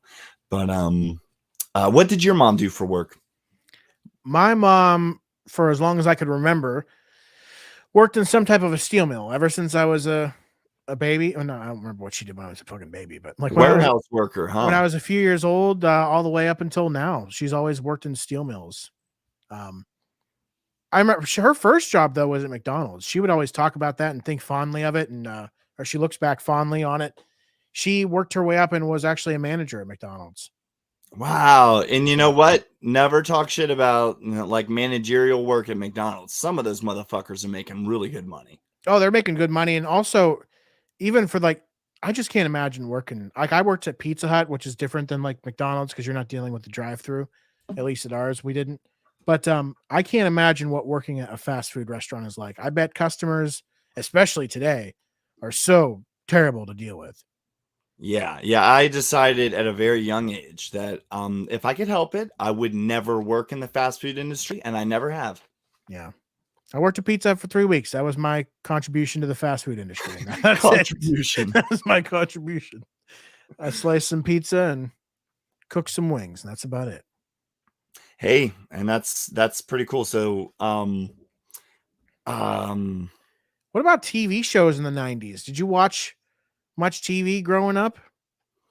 yeah, yeah. I mean, if you're gonna talk 90s, the cartoons in the 90s, Nickelodeon and Cartoon Network, they fucking Cartoons killed it. They fucking ruled. It was the best time for cartoons. Like Go ahead they and had give me some of your everything. favorites. Oh man, how much time do you have? I mean, I'm just gonna start listing some, and you tell me if you used to watch them. Ren and Stimpy, Yeah, South Park, sure. Beavis and Butthead. I wasn't allowed. Oh yeah, well I wasn't really allowed, but I'd still find ways to watch it. My mom called me one time and she was like, "Please don't watch this trash. It's not for you." I can't believe that my family let me watch Ren and Stimpy. I think that show was kind of inappropriate. Yeah, yeah, and it was kind of disgusting. Yeah, it really was. Yeah, actually, it really was. The only episode I remember is whenever they climbed into Abraham Lincoln's nose and they were like stomping through his snot and shit, and I was like, Dude, the people that had to have written some of these shows had to have been like super fucked up and high. so high. I mean, just like on all kinds of shit, all kinds of drugs. There's no way. How do you come up with ideas like that? I But will yeah. tell you that my favorite cartoon of all time is from the 90s, Hey Arnold. Dude, Hey Arnold was good. I What wouldn't a say it's my great favorite. show. Just Yeah. episode after episode had such a good message. Hey Arnold, Doug. Did you like Doug Funny? Ah, Patty love Doug. Mayonnaise. Yes. Yes. Fuck, I always Skeeter. hated that name, Patty Mayonnaise. Yeah, Roger. Roger was a fucking asshole. Yeah. Yeah. I always thought Roger was kind of cool though. And then yeah, Quail, man. Well, man. That was pretty cool. Rocco's Modern Life. Fucking Yes. classic. Dude. I remember Rugrats. Yes, I was just about to mention them. Big fan of Rugrats. Yeah. Man, Nick had like, I swear there was so many shows back in the Let me throw a couple all that. Yeah, all that. Let me throw a couple really early ones at you. How about Salute Your Shorts? I remember, I don't like remember actually watching it, but I remember the name. What would that have been? What was that about? It was a campground, bunch That of does sound familiar. a bunch of kids, camp counselors, stuff like that. Oh, dinosaurs. You ever seen that show? Dinosaurs, Dude, that show. Not the mama. Yes. Some of my earliest memories in life is watching that show. I have a few dinosaurs Funko Pops, in fact. The way. The baby and the dad and the brother. Oh man. And I heard a couple years ago they were trying to maybe possibly bring that back. Oh, that would be kind of cool. Yeah. But they always put like a new but they always put a new spin on shit. I like how things used to be. I don't want to see the new spin on it. I don't want to see how, but you might like that. I don't know. But for me, I don't like new. No. How about Clarissa Explains It All? Oh yeah, for sure. Clarissa Explains It All. Are You Afraid of the Dark? I was obsessed with. Obsessed with. Snick, dude. Snick. You remember that? Oh yeah, for sure. They took care of. I don't think, do they even have anything like this for kids anymore? Like, is this a thing? Like, I know they got cartoons and shit, but like, I feel like it was destination TV for kids back in the 90s. They had everything. Yeah. And I'm just looking through a list of some stuff. Let me give you one. Right here's a shot in the dark. You remember Hey Dude? I do remember Hey Dude. Yeah. Real Monsters. Loved it. Oh, this is gonna be what was it called? Was it called My Big Comfy Couch or something like that? Okay, yeah. Does that sound familiar? That was Oh, it's called The Big Comfy Couch. What'd you say? Yeah. That was on the public broadcasting station. So did you watch some PBS? Some Arthur? I certainly did. Oh, fuck yeah, I watched some Arthur. What was the Magic School Bus? Magic School Bus. Yeah, that was another good one. Mr. Rogers at a very young age, Mr. Rogers' Neighborhood scared the fuck out of me. Oh, why is I used to love Mr. Rogers. The for a time. puppets, dude, they were just painted so weird. Yeah, that show was, I guess, a little odd looking. And to be fair, at a young age, I saw the movie Puppet Master. Oh, yeah, well, that would fuck you up if you watched that. Dude, I watched. Did your mom let you watch all the scary movies as a kid? Did you get to watch horror? No. I felt like I wish my mom had been like more like, oh, don't watch that. Like, I felt like it was kind of like a free for all when we were kids. We got to watch all the shit, and I don't think that was necessarily good. I remember visiting my dad one weekend, and he, we went to the video rental store, and we ended up getting Friday the 13th. One of them, I think it was part maybe 6 or 7. But oh man, I was pretty fucking young for that. 9, 10 years old. Do you remember being terrified or what? No, I was with my dad, so I felt so nothing could hurt you when you're with your dad. Yeah, very, very comfortable watching that with. Yeah. I think this might have been 2000s, but Dexter's Laboratory. Okay, I was into that show. Tom and Jerry growing up, all the Looney Tunes, like Bugs Bunny and all that. Oh yeah, but the Jetsons, dude. One of my favorite shows, and I don't have it right now because I packed it away because I'm moving. But I have a statue of a Darkwing Duck, a little tiny statue. I was really into Darkwing Duck as a kid. Yeah. Okay. How about dangerous? How about gargoyles? Dude, yeah, gargoyles are cool. I don't know if you're into you're into collecting. You got some Funko Pops and stuff. I don't know if you've heard of this company called NECA. They make like cheap $25 to $30 figures. And NECA is making gargoyle figures. They just came out recently. All the gargoyles from the show. I went to a hobby shop recently, and I feel like I saw something like that. Yeah, it might have been a NECA figure because I think they came out with that pretty recent. Or a while ago. I don't know when. Very interesting. Okay, so let's talk like really like young kid shows. How about Barney? Oh yeah, I was a Barney bopper. I was a Barney kid. You? Oh yeah, fuck yeah. And in fact, I know a video exists somewhere at my mom's house of me dancing and singing along to the fucking Barney song in my Barney underwear. As a fucking kid. That's how you know when you're in deep. My Instagram reels have really taken off for the Travis DuFour show, for the DuFour brand. If we could get a clip, dude, I think that would be the top one. Right there. Okay, because one of my reels, to be fair, has 8,000 views. If we can beat 8,000, I can beat 8,000 views of me dancing to the Barney song in Barney underwear. Good shit. I don't have anything. You just got to give me some fucking credit. Yeah. Give me some fucking credit though. Tag me at least so I can get some. So you guys had a camera growing up, like a camera? Yeah, my mom or grandpa always had. Well, I don't know if it was always, but definitely like when we were like, I don't know, 6 or 7, somebody always had a camera. At least one of the relatives did. I think it was my grandpa for a while. Then maybe my mom eventually got something. And yeah, my mom's always been into heavily documenting as much as she can. Like to the point where we're annoyed by it. Like we'll actually be pretty annoyed by how many photos she wants to take. But see, I wish I had more. She wants to take photos of everything. I'm like, can you just stop? Yeah, the only time that my mom ever had a camcorder was whenever my little sister was born. I'm 9 years older than her. Whenever she was born, she borrowed a camcorder from one of her friends so she could make a tape to send to my grandma. Oh, that's nice. But we never had a camcorder other than that short period. Yeah. Yeah, it wasn't definitely wasn't a common thing. Not a lot of people did that I could remember. Yeah, and dude, I just think it's really cool because this camcorder, if you remember, you had to take a whole VHS tape and put it into the camcorder. That's what we had too. That's crazy. That was old school. It was huge too. I mean, it was fucking things could be heavy. Yeah, very heavy. Try and get me to hold the camera. I was maybe 70 pounds. I'm like, somebody help me. I always thought that was cool though. I always liked when they try to use the camera or whatever. It was always fun. Yeah. I definitely wish we had a camcorder growing up. That would have been really dope. But so What about movies in the 90s? Talked about TV shows. Do you have any? I can tell you well, my favorite movie right now. I don't know if it's my top favorite, but one of the movies from the 90s, Forrest Gump. That was a big one for me. oh, yeah, yeah.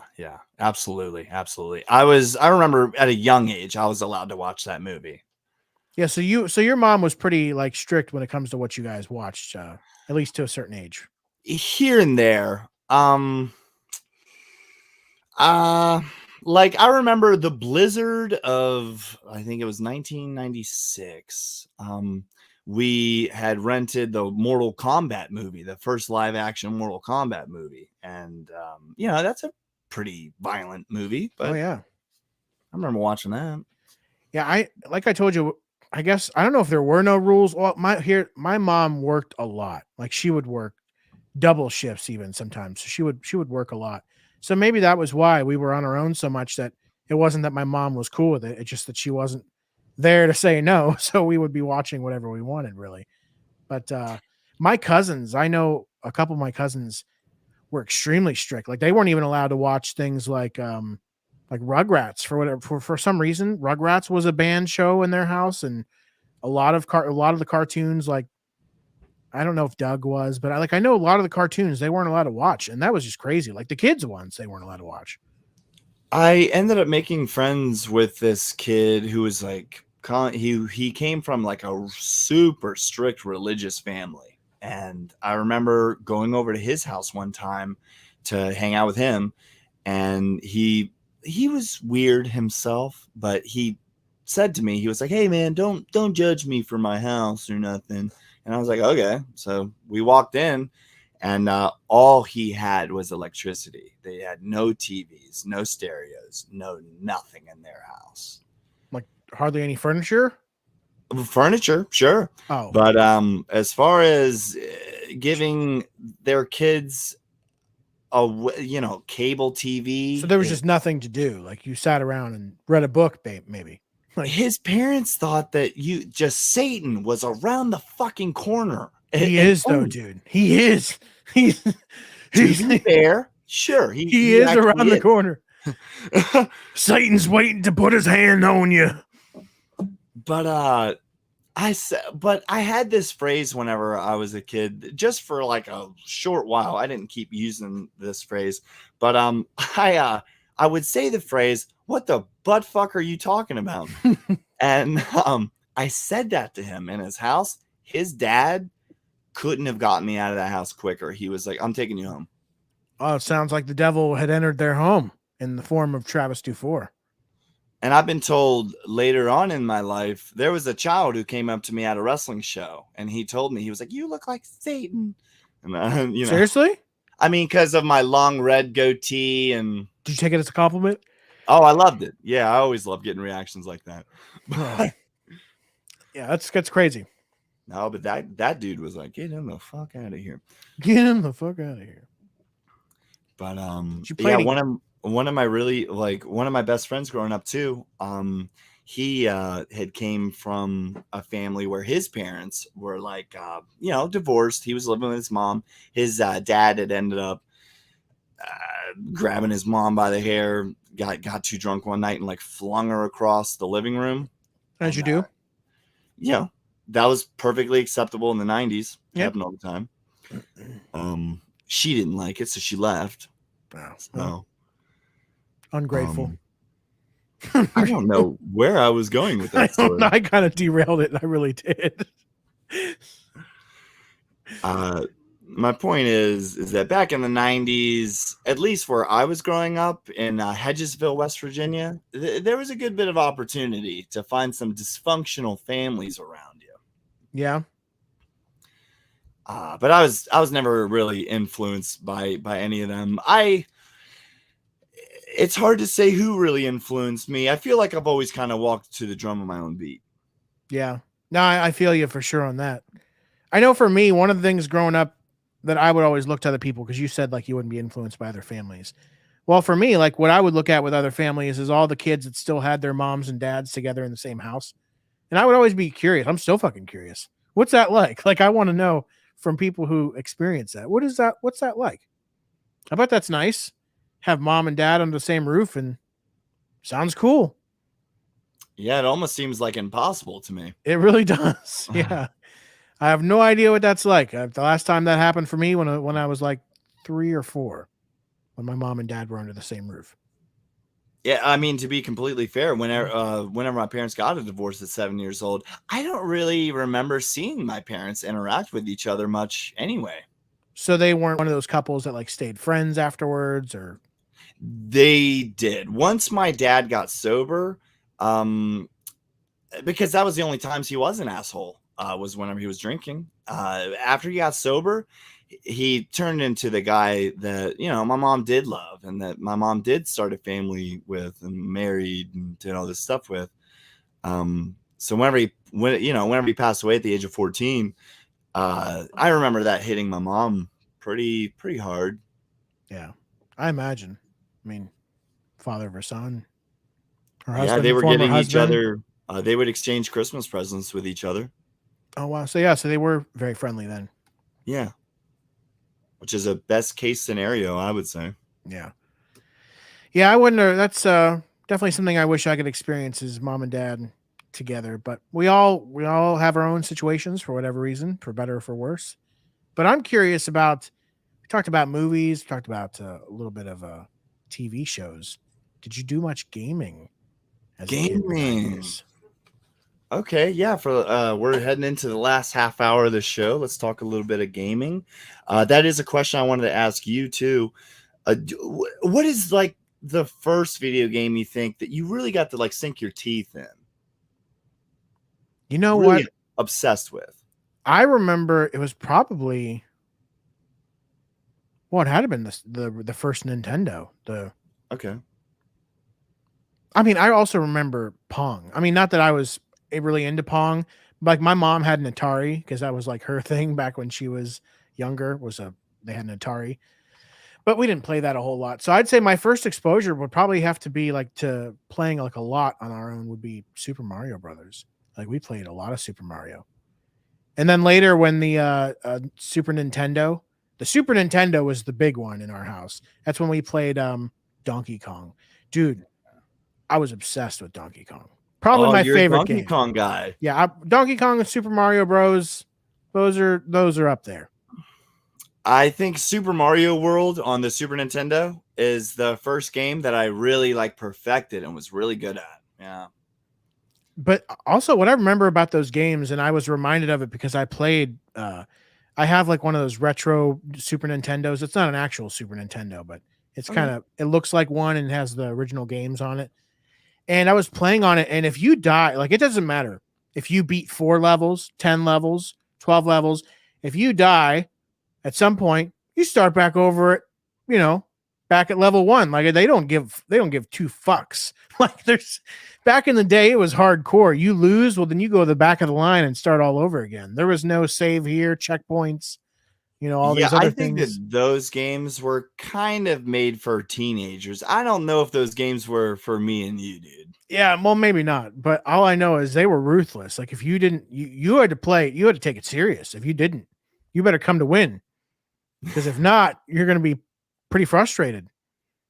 Yeah, And I no. would get mad at video games a lot. That's my big thing of why I never really got into it too much. Is I actually get mad at the game. Like I really get into it to the point where like I don't know. You can tell me about how you play afterwards. But so when I have a controller in my hand, I'm squeezing the controller so hard because I'm so into it. Like it's almost it's almost like the controller is another part of my body because I am holding this thing so tight and I'm aggressively pushing stuff.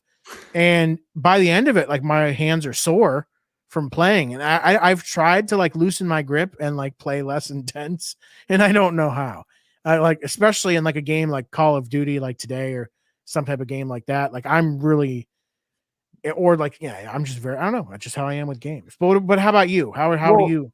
honestly, that must be an older brother thing because my older brother would play like that.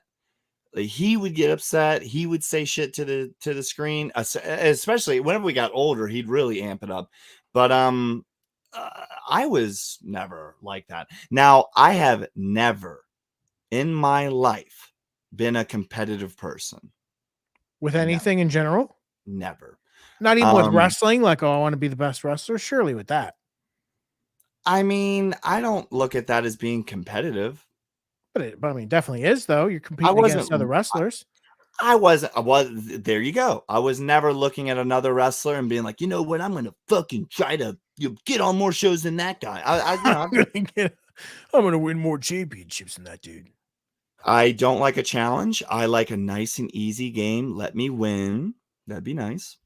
He win. That's why games like Tetris. Nah, no thanks. No thanks. I mean, it's fun for a little while, but I'm not gonna sit there for hours and I'm gonna beat the high score. God damn it! Oh, I'll play for as many fucking hours as it takes. Like, oh, for certain games, I would play hours and hours on end. It's crazy, but that's What is fun.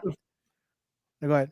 Well, what's the first game that you've beaten? Because Super Mario World was the first game that I beat.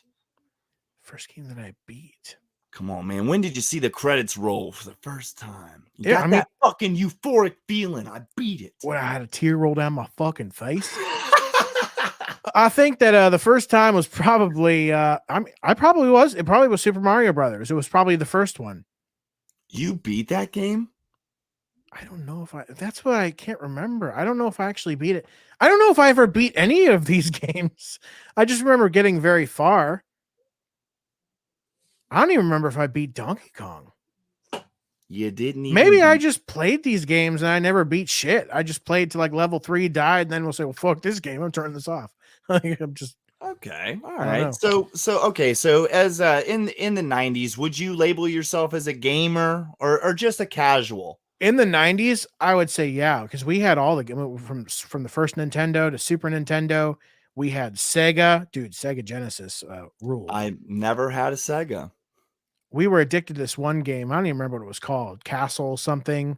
Castlevania? Yeah, actually, I think it was Castlevania. It was something. Yeah, I think that's what it was. Pretty sure, unless I'm just like having a terrible brain fart. I don't know. That sounds familiar though. But we would play it as these characters, and that was a pretty intense game. I like that. We also had We had GameCube. Let me I'm gonna shoot a couple old school titles to you and let's see if you played them, kind of like how you did to me with the 90s shows. Star Fox. That sounds familiar. Come on, man. I'm sure I have. I am sure I have. Mike, God. I am sure I have, and I'm going to Google it right now. Oh, I've played that. I've played that. Okay. Yeah, you played it? Yep. Okay. Looks familiar at least. All right. Okay. How about, I think the game was called Paperboy. You remember that one? I don't think I've played that. I think that was on the Nintendo. What did you do for that? Was it like a paper delivery game? Yeah. Or what? Oh, yeah. Really? You're going across, tossing at these digital houses. Yeah. Was it any fun? I thought so. Did you ever play? What was I'm trying to think of some other games. There was like 3 different Mario games, wasn't there? Okay, Mario Kart. Yeah, well, I'm saying for the Super Nintendo. There was I think it was literally called Mario 1, Mario. What was it? What were those games called? I'm pretty sure for the Super Nintendo there was just Super Mario World. Oh, okay. I mean, you had Yoshi's Island and I remember playing as Yoshi. Okay.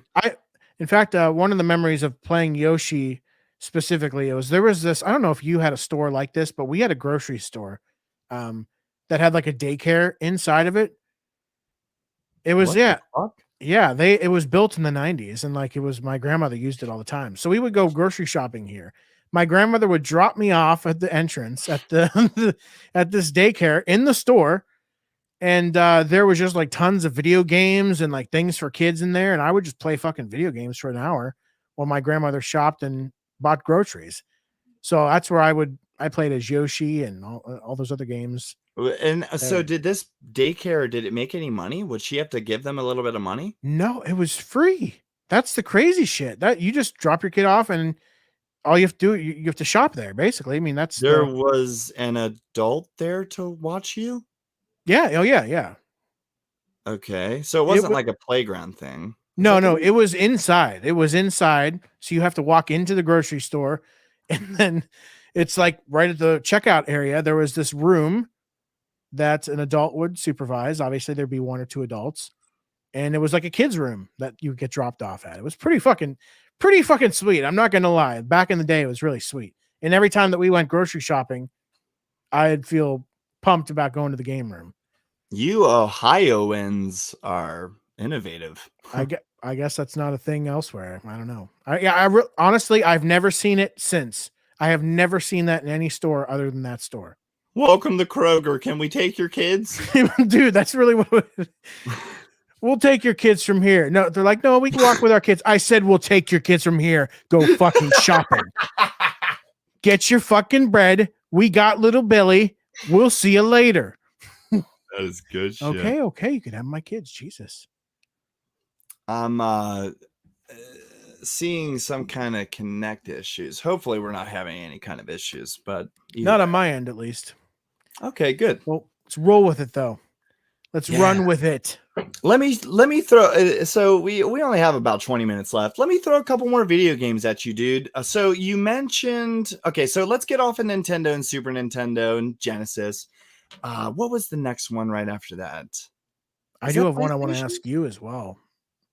Did PlayStation come out in the 90s? The first one, I believe, did. Okay, let's talk a little bit of PlayStation. Did you have a PlayStation in your house? We did. We had a PlayStation. I don't know if we had one right away. Maybe it took some time, but we eventually had a PlayStation, and I think Madden was one of the first games we played on that.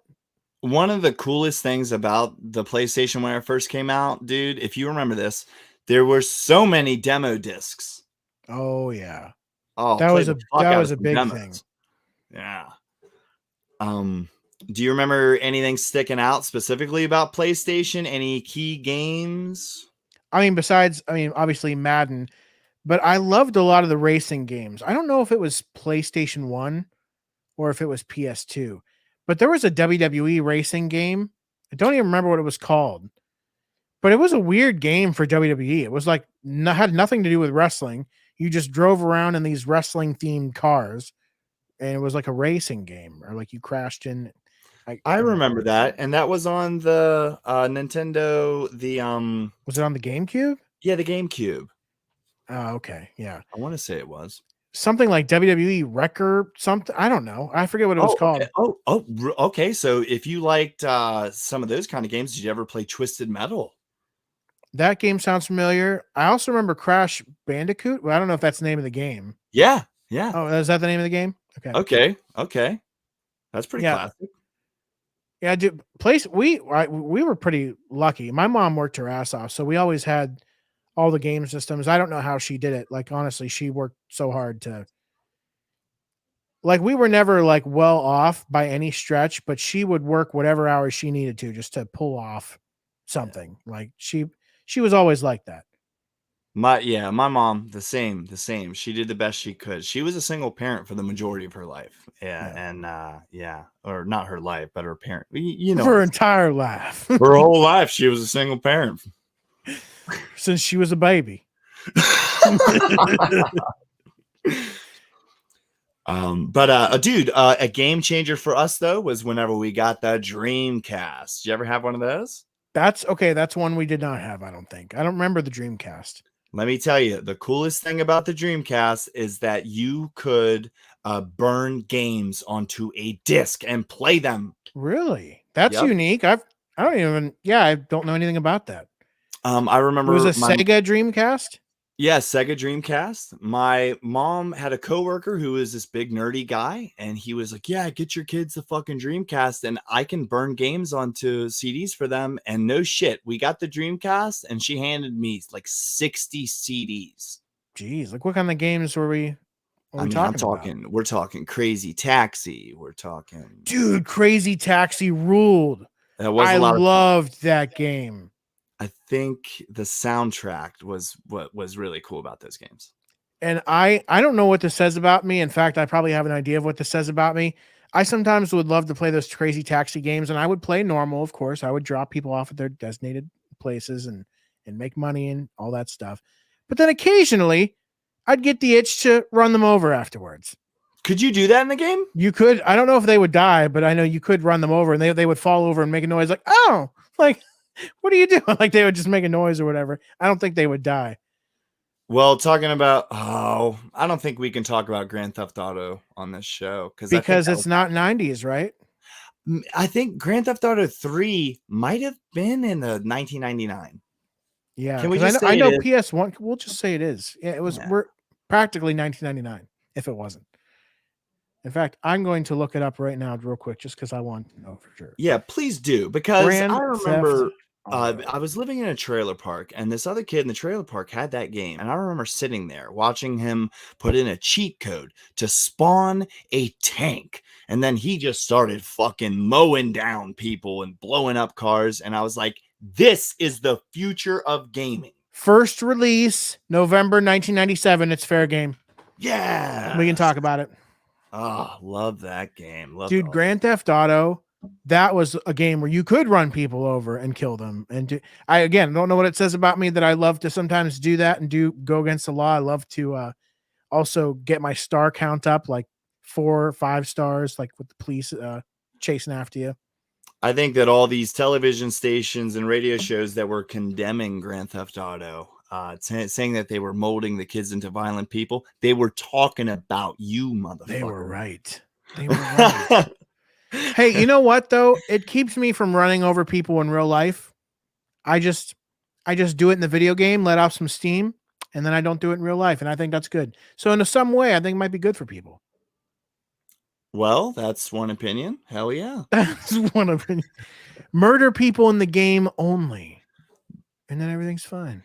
No, that was a game where you could really express yourself creatively too. Like I remember driving around the town, the city, and I would like pick a spot, like pick an apartment or something like that, and be like, "Well, I live here, so I'll just get out of my car and pretend I'm going in." Oh yeah, yeah, Grant. Yeah, I think it's probably I'm probably gonna say it's my favorite game ever. I don't know about not the first one specifically, just the whole series, because you could either play the challenges, like play the story, or you could just do whatever the fuck you want, and there's no penalty. Like you could just drive around, like you said, get into trouble, or maybe complete little side missions, buy some stuff, do whatever you want. And now with the online and the newest games, you could do whatever the hell you want to do. I mean, yeah, and if you're playing online, the whole map is unlocked immediately, which is yeah. I remember I remember not being a fan of fucking having to, realizing that half of the map is barricaded with like police cars and stuff. So you have to do the stories to open up the full map. I was like, this is bullshit. That's one of the things I always hated about the WWE wrestling games is like all of the cool wrestlers that you wanted to wrestle as were locked by default, like all the legends and all the stuff like that. So you'd actually have to play and do a story mode or something to unlock any of this crap, where I just want to get in and start doing general exhibition matches. I just want to start playing right away. And well, I guess this was the first periods of time where video games were conditioning you into having to play for a reward. Sound familiar? It does. Yeah, well, that's life. That's bullshit. Just give it. That's how life works. You gotta play to pay. Or I paid the $60. Just let me play the fucking game. Yeah, that's the way it should be. But so we're on the home stretch here. Let's talk computer games. I really enjoyed Roller Coaster Tycoon. Yeah. Oh yeah. That was my dude. I am convinced I have lost weeks of my life to Roller Coaster Tycoon. Easily.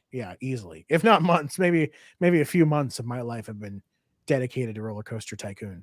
Those were the first times in my life where I would, I'd start playing at night, and then I would look over at the window and see the sun start coming up, and I'm like, oh fuck, I need to go to bed.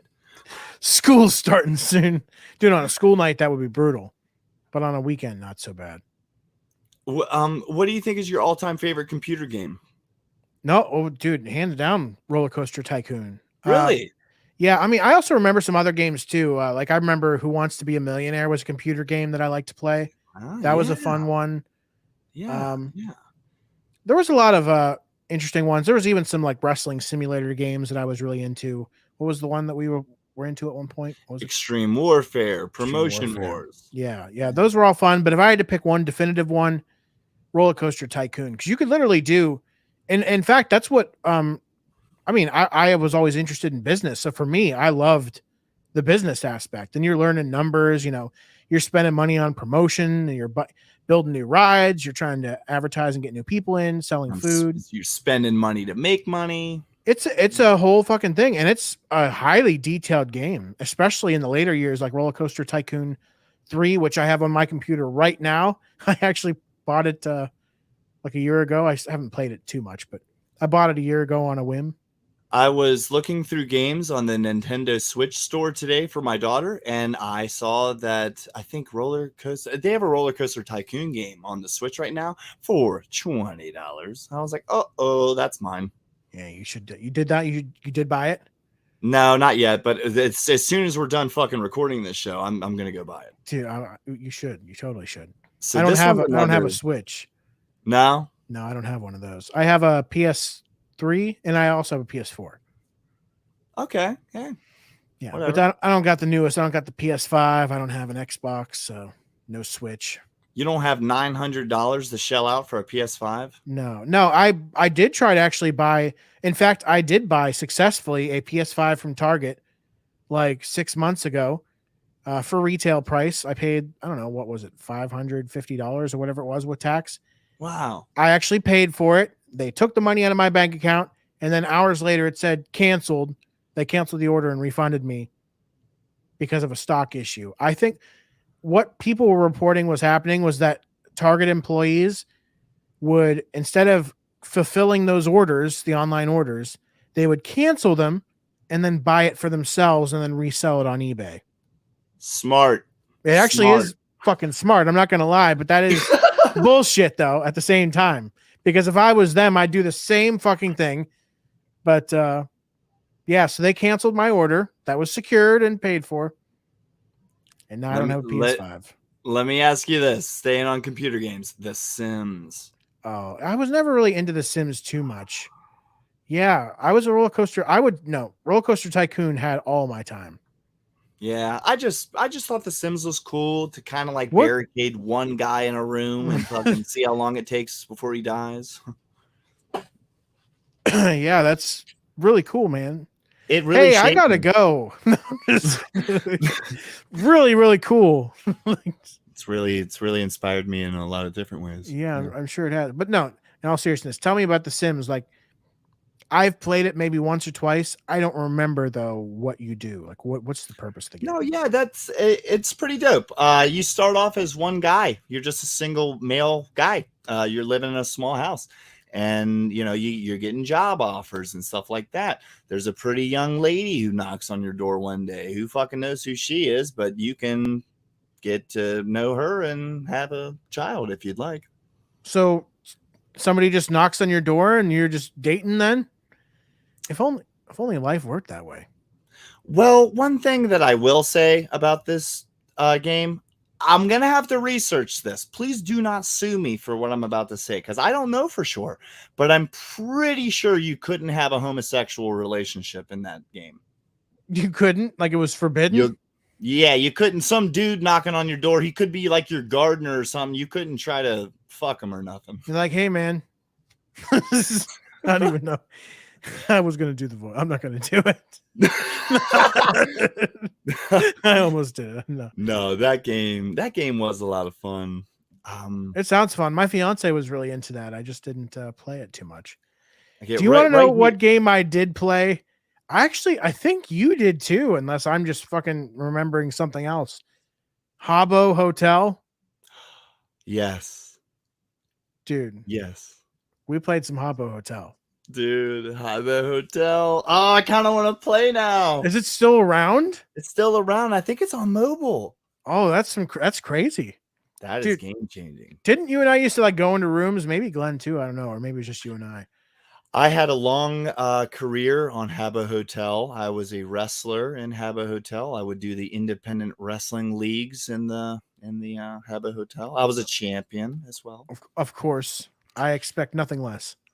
I remember it being all text based. You had to type pin, and then you would have to type 1, enter, 2, enter, 3, enter. And if you don't get to 3 and they type out kick out before you get to 3, then you have to keep typing. Oh, I fuck suplex, super kick, pin. Yeah, but it was stupid. I remember that. That's crazy. Yeah. Habbo Hotel was a fucking great time. What an interesting game. I actually found out, I didn't know my fiance back then, but I found out just, I don't know, recently, like a year ago, she told me that she was on Habbo Hotel years ago. I was like, oh, that's fucking crazy. Wow. She was on it. So I have a confession to make. you were just on it right before the show, weren't you? No. It's going to get a little dark. Okay. Let's just let it out there. I was playing Habbo Hotel, right? And I made very good friends with this kid. His username was Blackbird64. And just curious, I don't know why I did this. I tried to log into Habbo Hotel as Blackbird64, and I used the password as Blackbird64, and it worked. No. Worst Yeah. password ever. Yeah. And the currency in this game is furniture. I took every fucking thing this kid had. Dude, you're a fucking monster. He never played. Oh, so he logged in again and came to my room. Obviously I didn't. So wait, did you give yourself that stuff, or how does that work? I did. I put it in my inventory. This is so fucked up. And he came into the room and he was like, bro, you're not going to believe this, but I think I'm going to stop playing. Somebody took all my stuff. You're like, oh man, that's awful. I was like, who the fuck would do that to you? We will find them and we will murder them. You've never hurt anyone. You're such a nice person. Who would do this to you? Man, yeah, I feel bad about that. You're going to hell, man. That's a sin. I'm going to hell for that? You're fucking going to hell for that shit. You better repent. In 2 days, it'll be 34 years I've been on this planet. That's what's sending me to hell? That is what you're... Jesus is going to be up there with his, like, well, he's going through this whole checklist. He's like, yeah, the reason you're going to hell is a Habbo Hotel. You're like, that's the reason of all the things. That's the one. Yep, that's the one. Now here's my last Habbo Hotel story. So I would open up another browser and I made another character. And so I would hold races in a room, for anybody who doesn't know Habbo Hotel, you create an avatar, this 3D little character, and you can like walk around and you can type and talk to other avatars. So just to kind of give you an idea.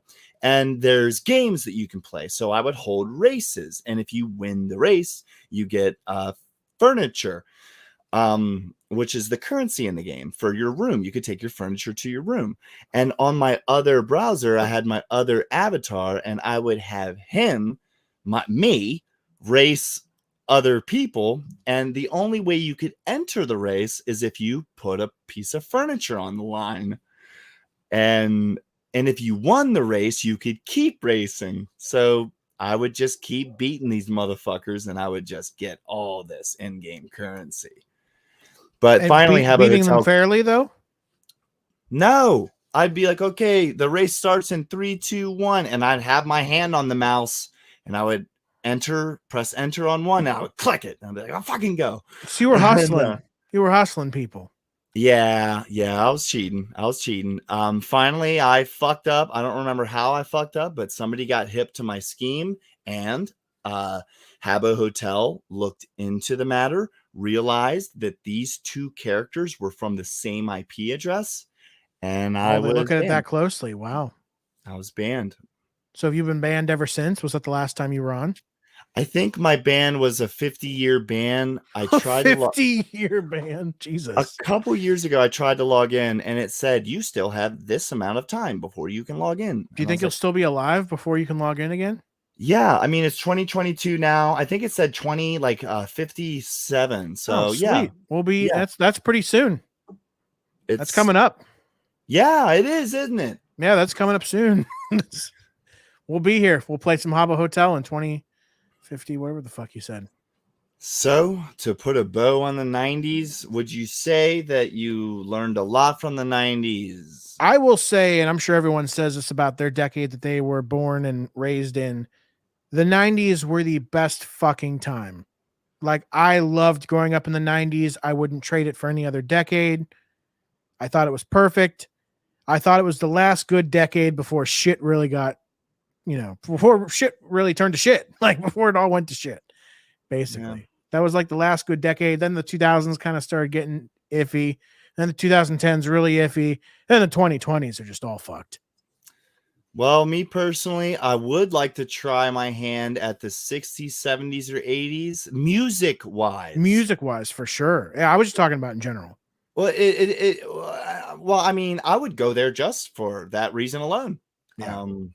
Plus, wrestling-wise, I feel like wrestling was better in the 60s, 70s, and 80s. But Really? I think so. Well, yeah, actually, because the Attitude Era had a lot of garbage stuff, like a lot of garbage segments. It was like a lot of just people, a lot of people thrown into a segment, basically. It wasn't all good. And it was, the wrestling business was becoming more and more exposed. So people like Vince McMahon didn't feel the need to protect it so much. But in the 80s and in the 70s, it was protected more. And it was just better because of that reason. Yeah. Yeah. I mean, but going back to your question, though, as far as the 90s, I loved it. I had four brothers, right? Yeah, four brothers. Well, one of them was born into the 2000s. So I had three brothers in the 90s. He doesn't count then. You have three brothers. I had three brothers in the 90s. We had a great time. We loved going outside, getting into all kinds of trouble, riding our bikes around the neighborhood, jumping on the trampoline, starting a wrestling federation. I mean, playing, football in the yard, doing all kinds of stuff. I mean, I'm sure kids, I don't know if kids do that too much now. I know a lot of kids like to play video games, and that's like the big thing now is gaming. But I love that my childhood was like a mix, because there was definitely a lot of games, as we talked about earlier. There was all kinds of stuff. But I think it was a nice, healthy mix between like gaming and that kind of stuff, and also going outside, getting muddy, having a good time, playing with your friends. Like, it was a nice, healthy mix, I thought. Yeah. So, yeah, man, the 90s were fun. Yeah, and this was a fun episode, getting to relive some of it. And it was, I actually follow a channel on Instagram. I don't remember the exact username, but I'm sure if you just even search 90s, 90s, like in the search bar, you'd find it. But I follow this 90s channel on Instagram, and they always post all kinds of nostalgia stuff from toys to movies, TV shows, all the stuff we grew up with, basically. And it just really reminds me of just all the great stuff that just we got to live through and experience. Really cool stuff.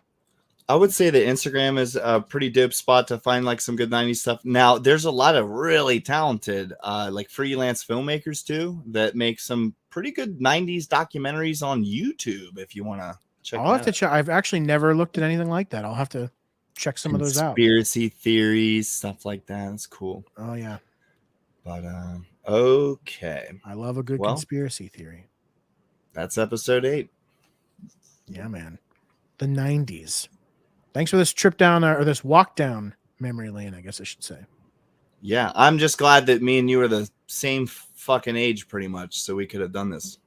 I know, that would have been really weird if we're talking about the 90s. I'm like, I was born in 1970.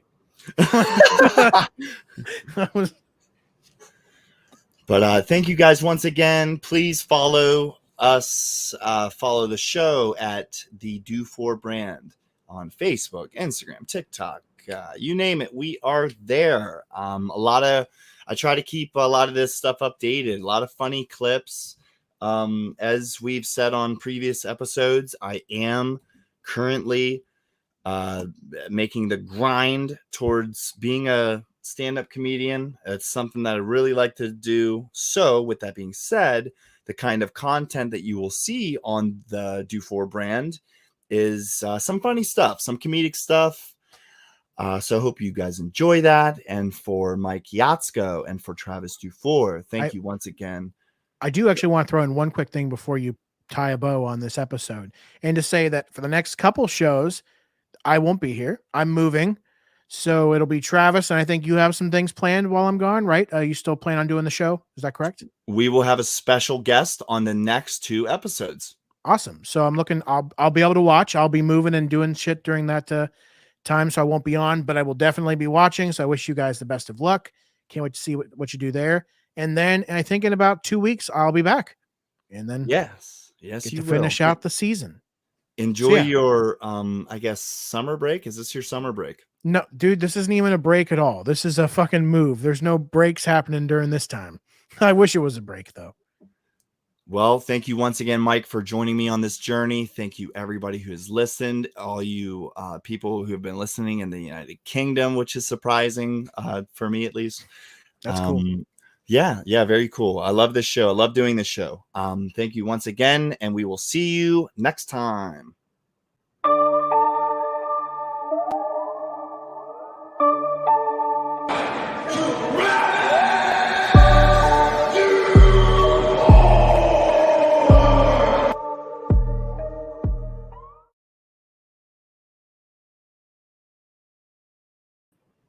Hey, diggy daddy.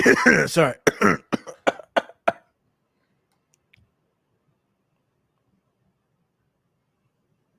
You frozen? Everything but my eyes.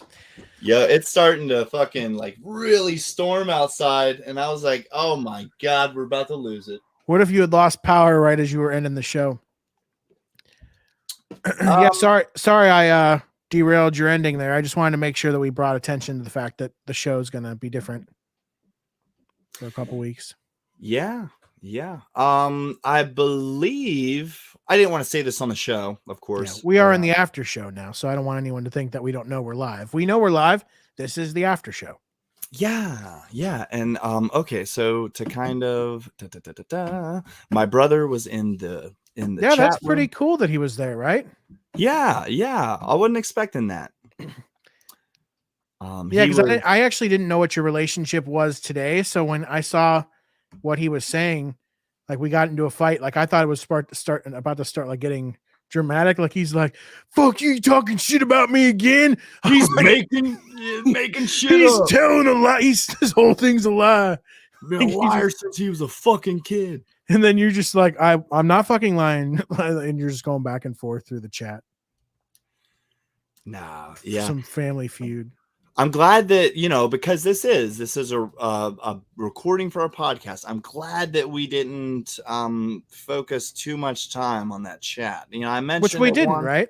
Yeah, no, we didn't. Yeah, so we kind of brought a couple of them in because it was relevant to the story. Yes, I mean, you were literally telling a story about your brother, so it's kind of cool that we can incorporate that.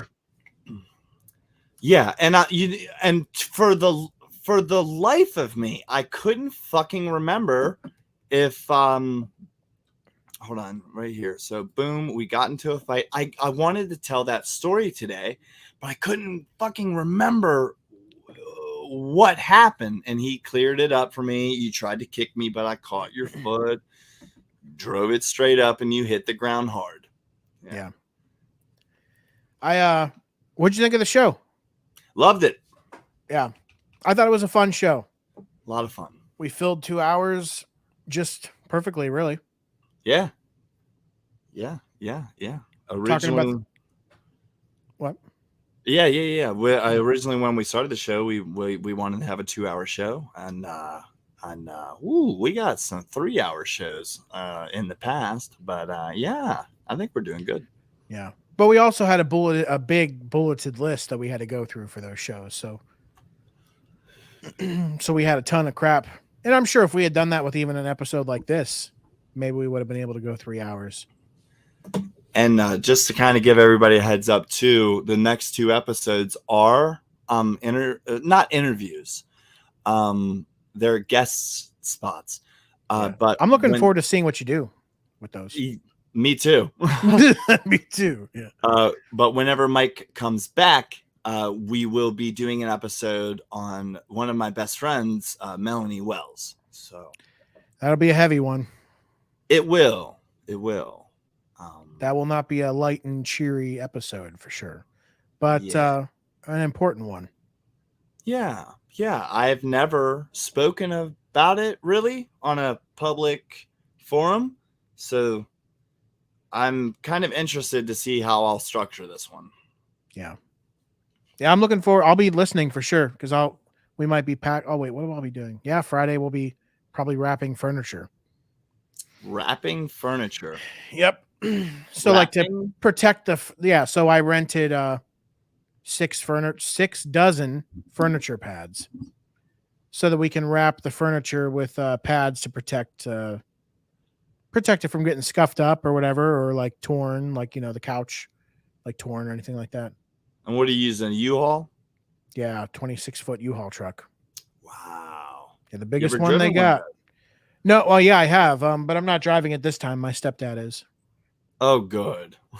So, yeah, I don't trust my vision enough to drive like a big trip in a big truck like that anymore. So, I used to, but then I fucked up my vision.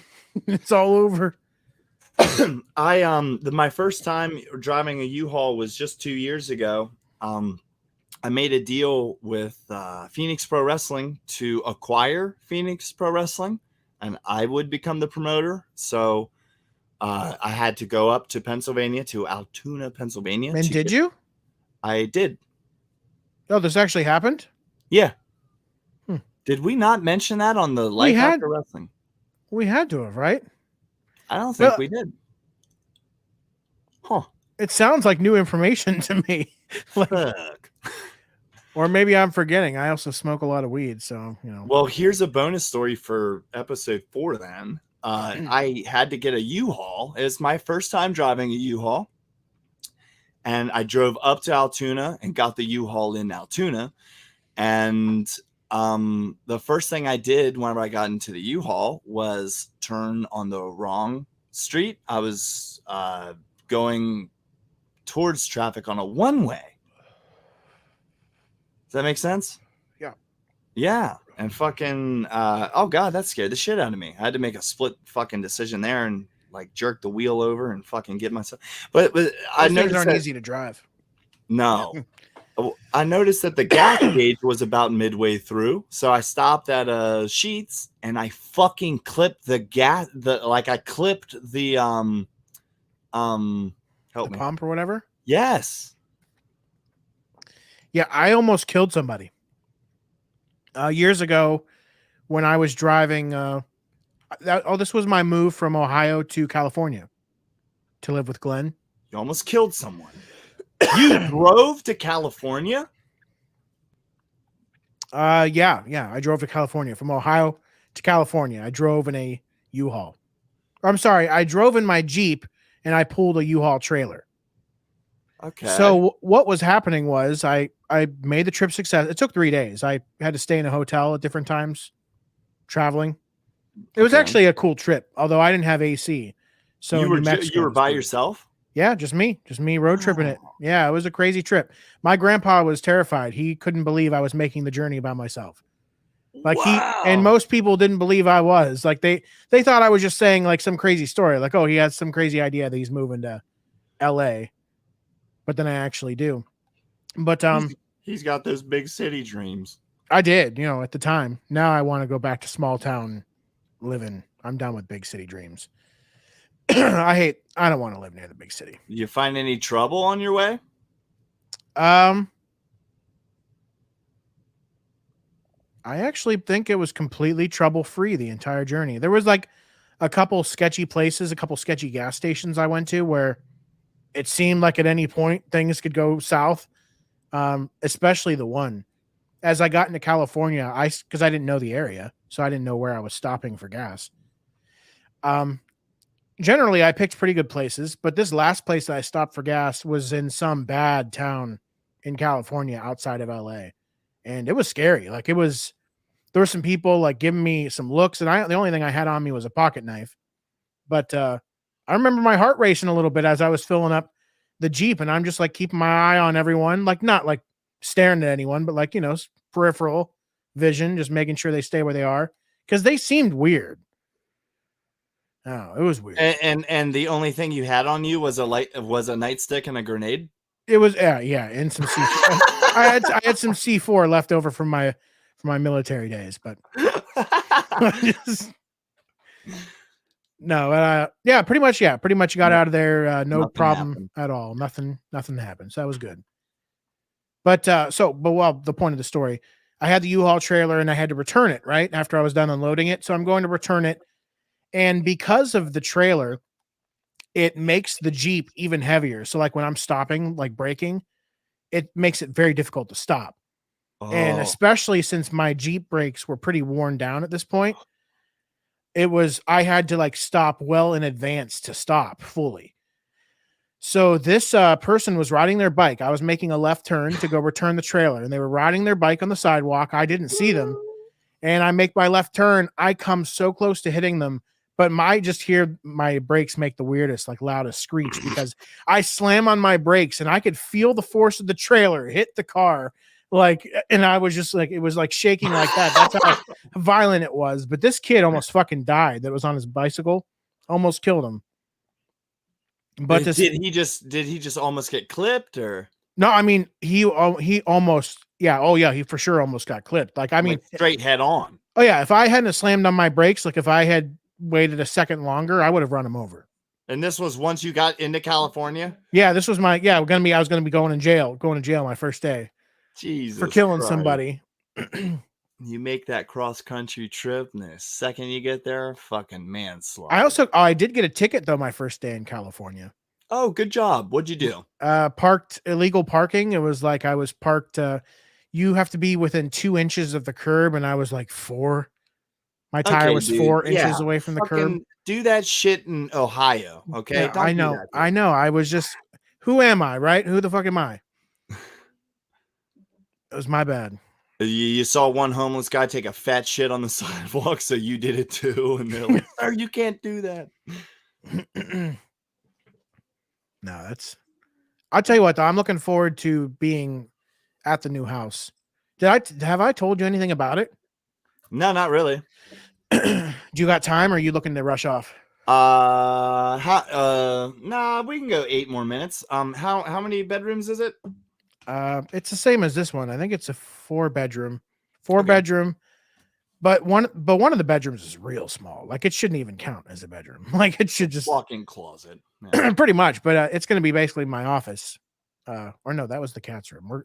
We're making that room the cat's room because we don't need an extra bedroom. We don't need 4 bedrooms. So what's your cat's name? Her name is Callie, Kali. I've met a number of cats named Callie, but we've never once called her Callie. We always just call her Kitty. Like hey Kitty. Like never once call her Callie. She thinks her name is Kitty. So basically her name is Kitty. That's her name. So is Kitty. You've been treating her like a stray since I have wanted to, and I still actually just last month I've thought about getting rid of this cat. I am not a cat person. I hate cats. I do love this cat, but I do hate cats. Like she's a very nice cat, but still, she's a bitch and cats. You're more of a dog guy. Oh yeah. But I mean, your dog. I try to treat her well. Like we feed her. She has plenty of cat toys and like a cat tower to scratch and shit like that. But yeah, she opens up stuff on Christmas morning. Yeah. Dude, no, I installed an Ethernet cable for the show. Like I put up, I ran a 100-foot Ethernet cable from downstairs to up here so that the show would have a good signal. And she's ripped off the cable off the wall because I used cable management like clips to the wall just to make it nice and so nobody would notice it. This cat has fucking removed most of the cable off of the baseboards. So like it's not even attached anymore. There's just fucking Wi-Fi or Ethernet cable hanging everywhere now. Just fucking get rid of her. Like I thought about it. And she's also ripped up carpets. She's scratched holes in the drywall. Like there's like she's scratched away paint and holes. Like not a hole, not like a complete hole, but she scratched part of the drywall off. Either way, fuck that. So she's done fucking physical damage to this place that probably the leasing company is going to look at and charge me for.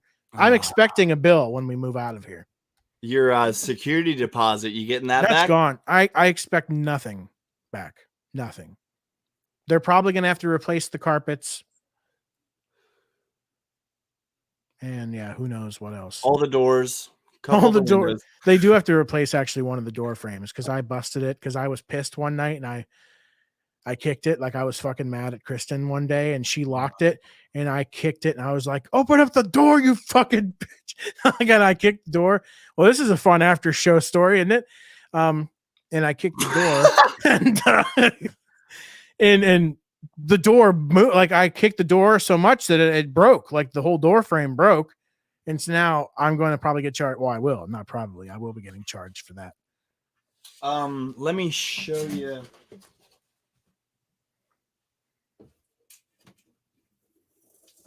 Oh, is that covering something? Yeah. Uh-oh. Who did that? You did that. Yeah. You punched it. Yeah. A couple, I've lived here for 7 years. And five years ago, whenever my best friend committed suicide, I had some breakdowns, if you will. Yeah. So. That's not an easy thing to go through. I can't even imagine it, honestly. Yeah, because of stuff like that, I seeked help. Yeah. So that's how you knew it was time. That and amongst multiple other things. Is that something that is that out of character for you, or is that something that you've done before? Like something like extremely hitting a wall? Out of character. Very, very, very out of character. Yeah. Wow, you can see that pretty good. Damn. Yeah. Oh, sorry. Once it's downstairs, so I can't show you, but it's in the family room. Kristen threw a couple mason jars. So like we had these like mason jars hanging up on the wall with like some twinkly lights in them or something. It was like a wall decoration. Okay, yeah, it's probably something you saw on Pinterest, and you're like, "Oh, I'd like that." Actually, exactly that. And we bought it on we bought it on fucking Etsy of all places. And so she takes these mason jars, just rips them off the wall, chucks it at the window, and it puts a giant dent, like a hole, right through the drywall that I've since patched up. But God bless. So I wasn't so she throws stuff like Amber Heard, huh? that was the one and only time, just like the one and only time where I broke that door. I get that. Yeah, I think everyone has their breaking point where they kind of reach their limit and do something that they regret, because I'm sure if you could take that back, I'm sure you would, right? 100%. Yeah. Same for what I've done. So, but especially since my leasing company is going to be charging me for that shit. We'll if it's cool with you, we can go ahead and cut the live feed. We can continue chit-chatting or whatever, but we'll go ahead and end the broadcast. Yeah, because I want to tell you about how I beat her after that, but not live though. Oh shit, we're still live? No, I'm just kidding. Go ahead and click it then. No, I'm just kidding. Totally kidding, folks. That is a total joke. Total joke. You have to remember that a lot of this show is comedy. So yeah, it is comedy. We're just having fun, having a good time. So that's why I want to say it is a joke. What's real? What's fake? Who knows? But real quick, I just want to plug my social media because I'm a fucking McFoley motherfucker. You can follow me on Instagram. Really, the only one I want to promote is the one where I do my figure photography. So it's at FigFate, FIGFATE. And I guess all the personal ones at essentially Mike as well. So Instagram's really the only place that I hang out. Oh, thank you very much. That's much appreciated. Just did that too. No. That was you. It must have been. It must do that when you. I guess it makes sense. It has to post to both places, right? Oh yeah, I guess so. Interesting. Yeah, you did that, not me. Very cool. Yeah. But yeah, man, another fun episode. It's going to be a couple weeks before we do this again. Yeah. The DuFour brand. I will miss you, my friend. Yeah, well, I mean, I will be back. I'm not dying yet. I hope not. I mean, God forbid. I mean, you better fucking knock on something. There, I knocked on some wood. Yes, we hope everybody has a safe Memorial Day. My birthday's in 2 days. If you'd like to send me money, I don't have a Cash App, but you can send me money over Facebook Messenger. You don't have a everyone has the Cash App. Is it easy to sign up for? It's super easy. I love the Cash App. If you get the Cash App, I'll send you a little something for your birthday. Get the fuck out of here. I swear, if you get the Cash App, I'll send you a little birthday present. All right. I appreciate that. All right, folks. Follow the DuFour brand on all the socials, and we'll see you next time. Well, he'll see you next week, and I'll see you in 2 or 3. Yes. Goodbye. See you Friday.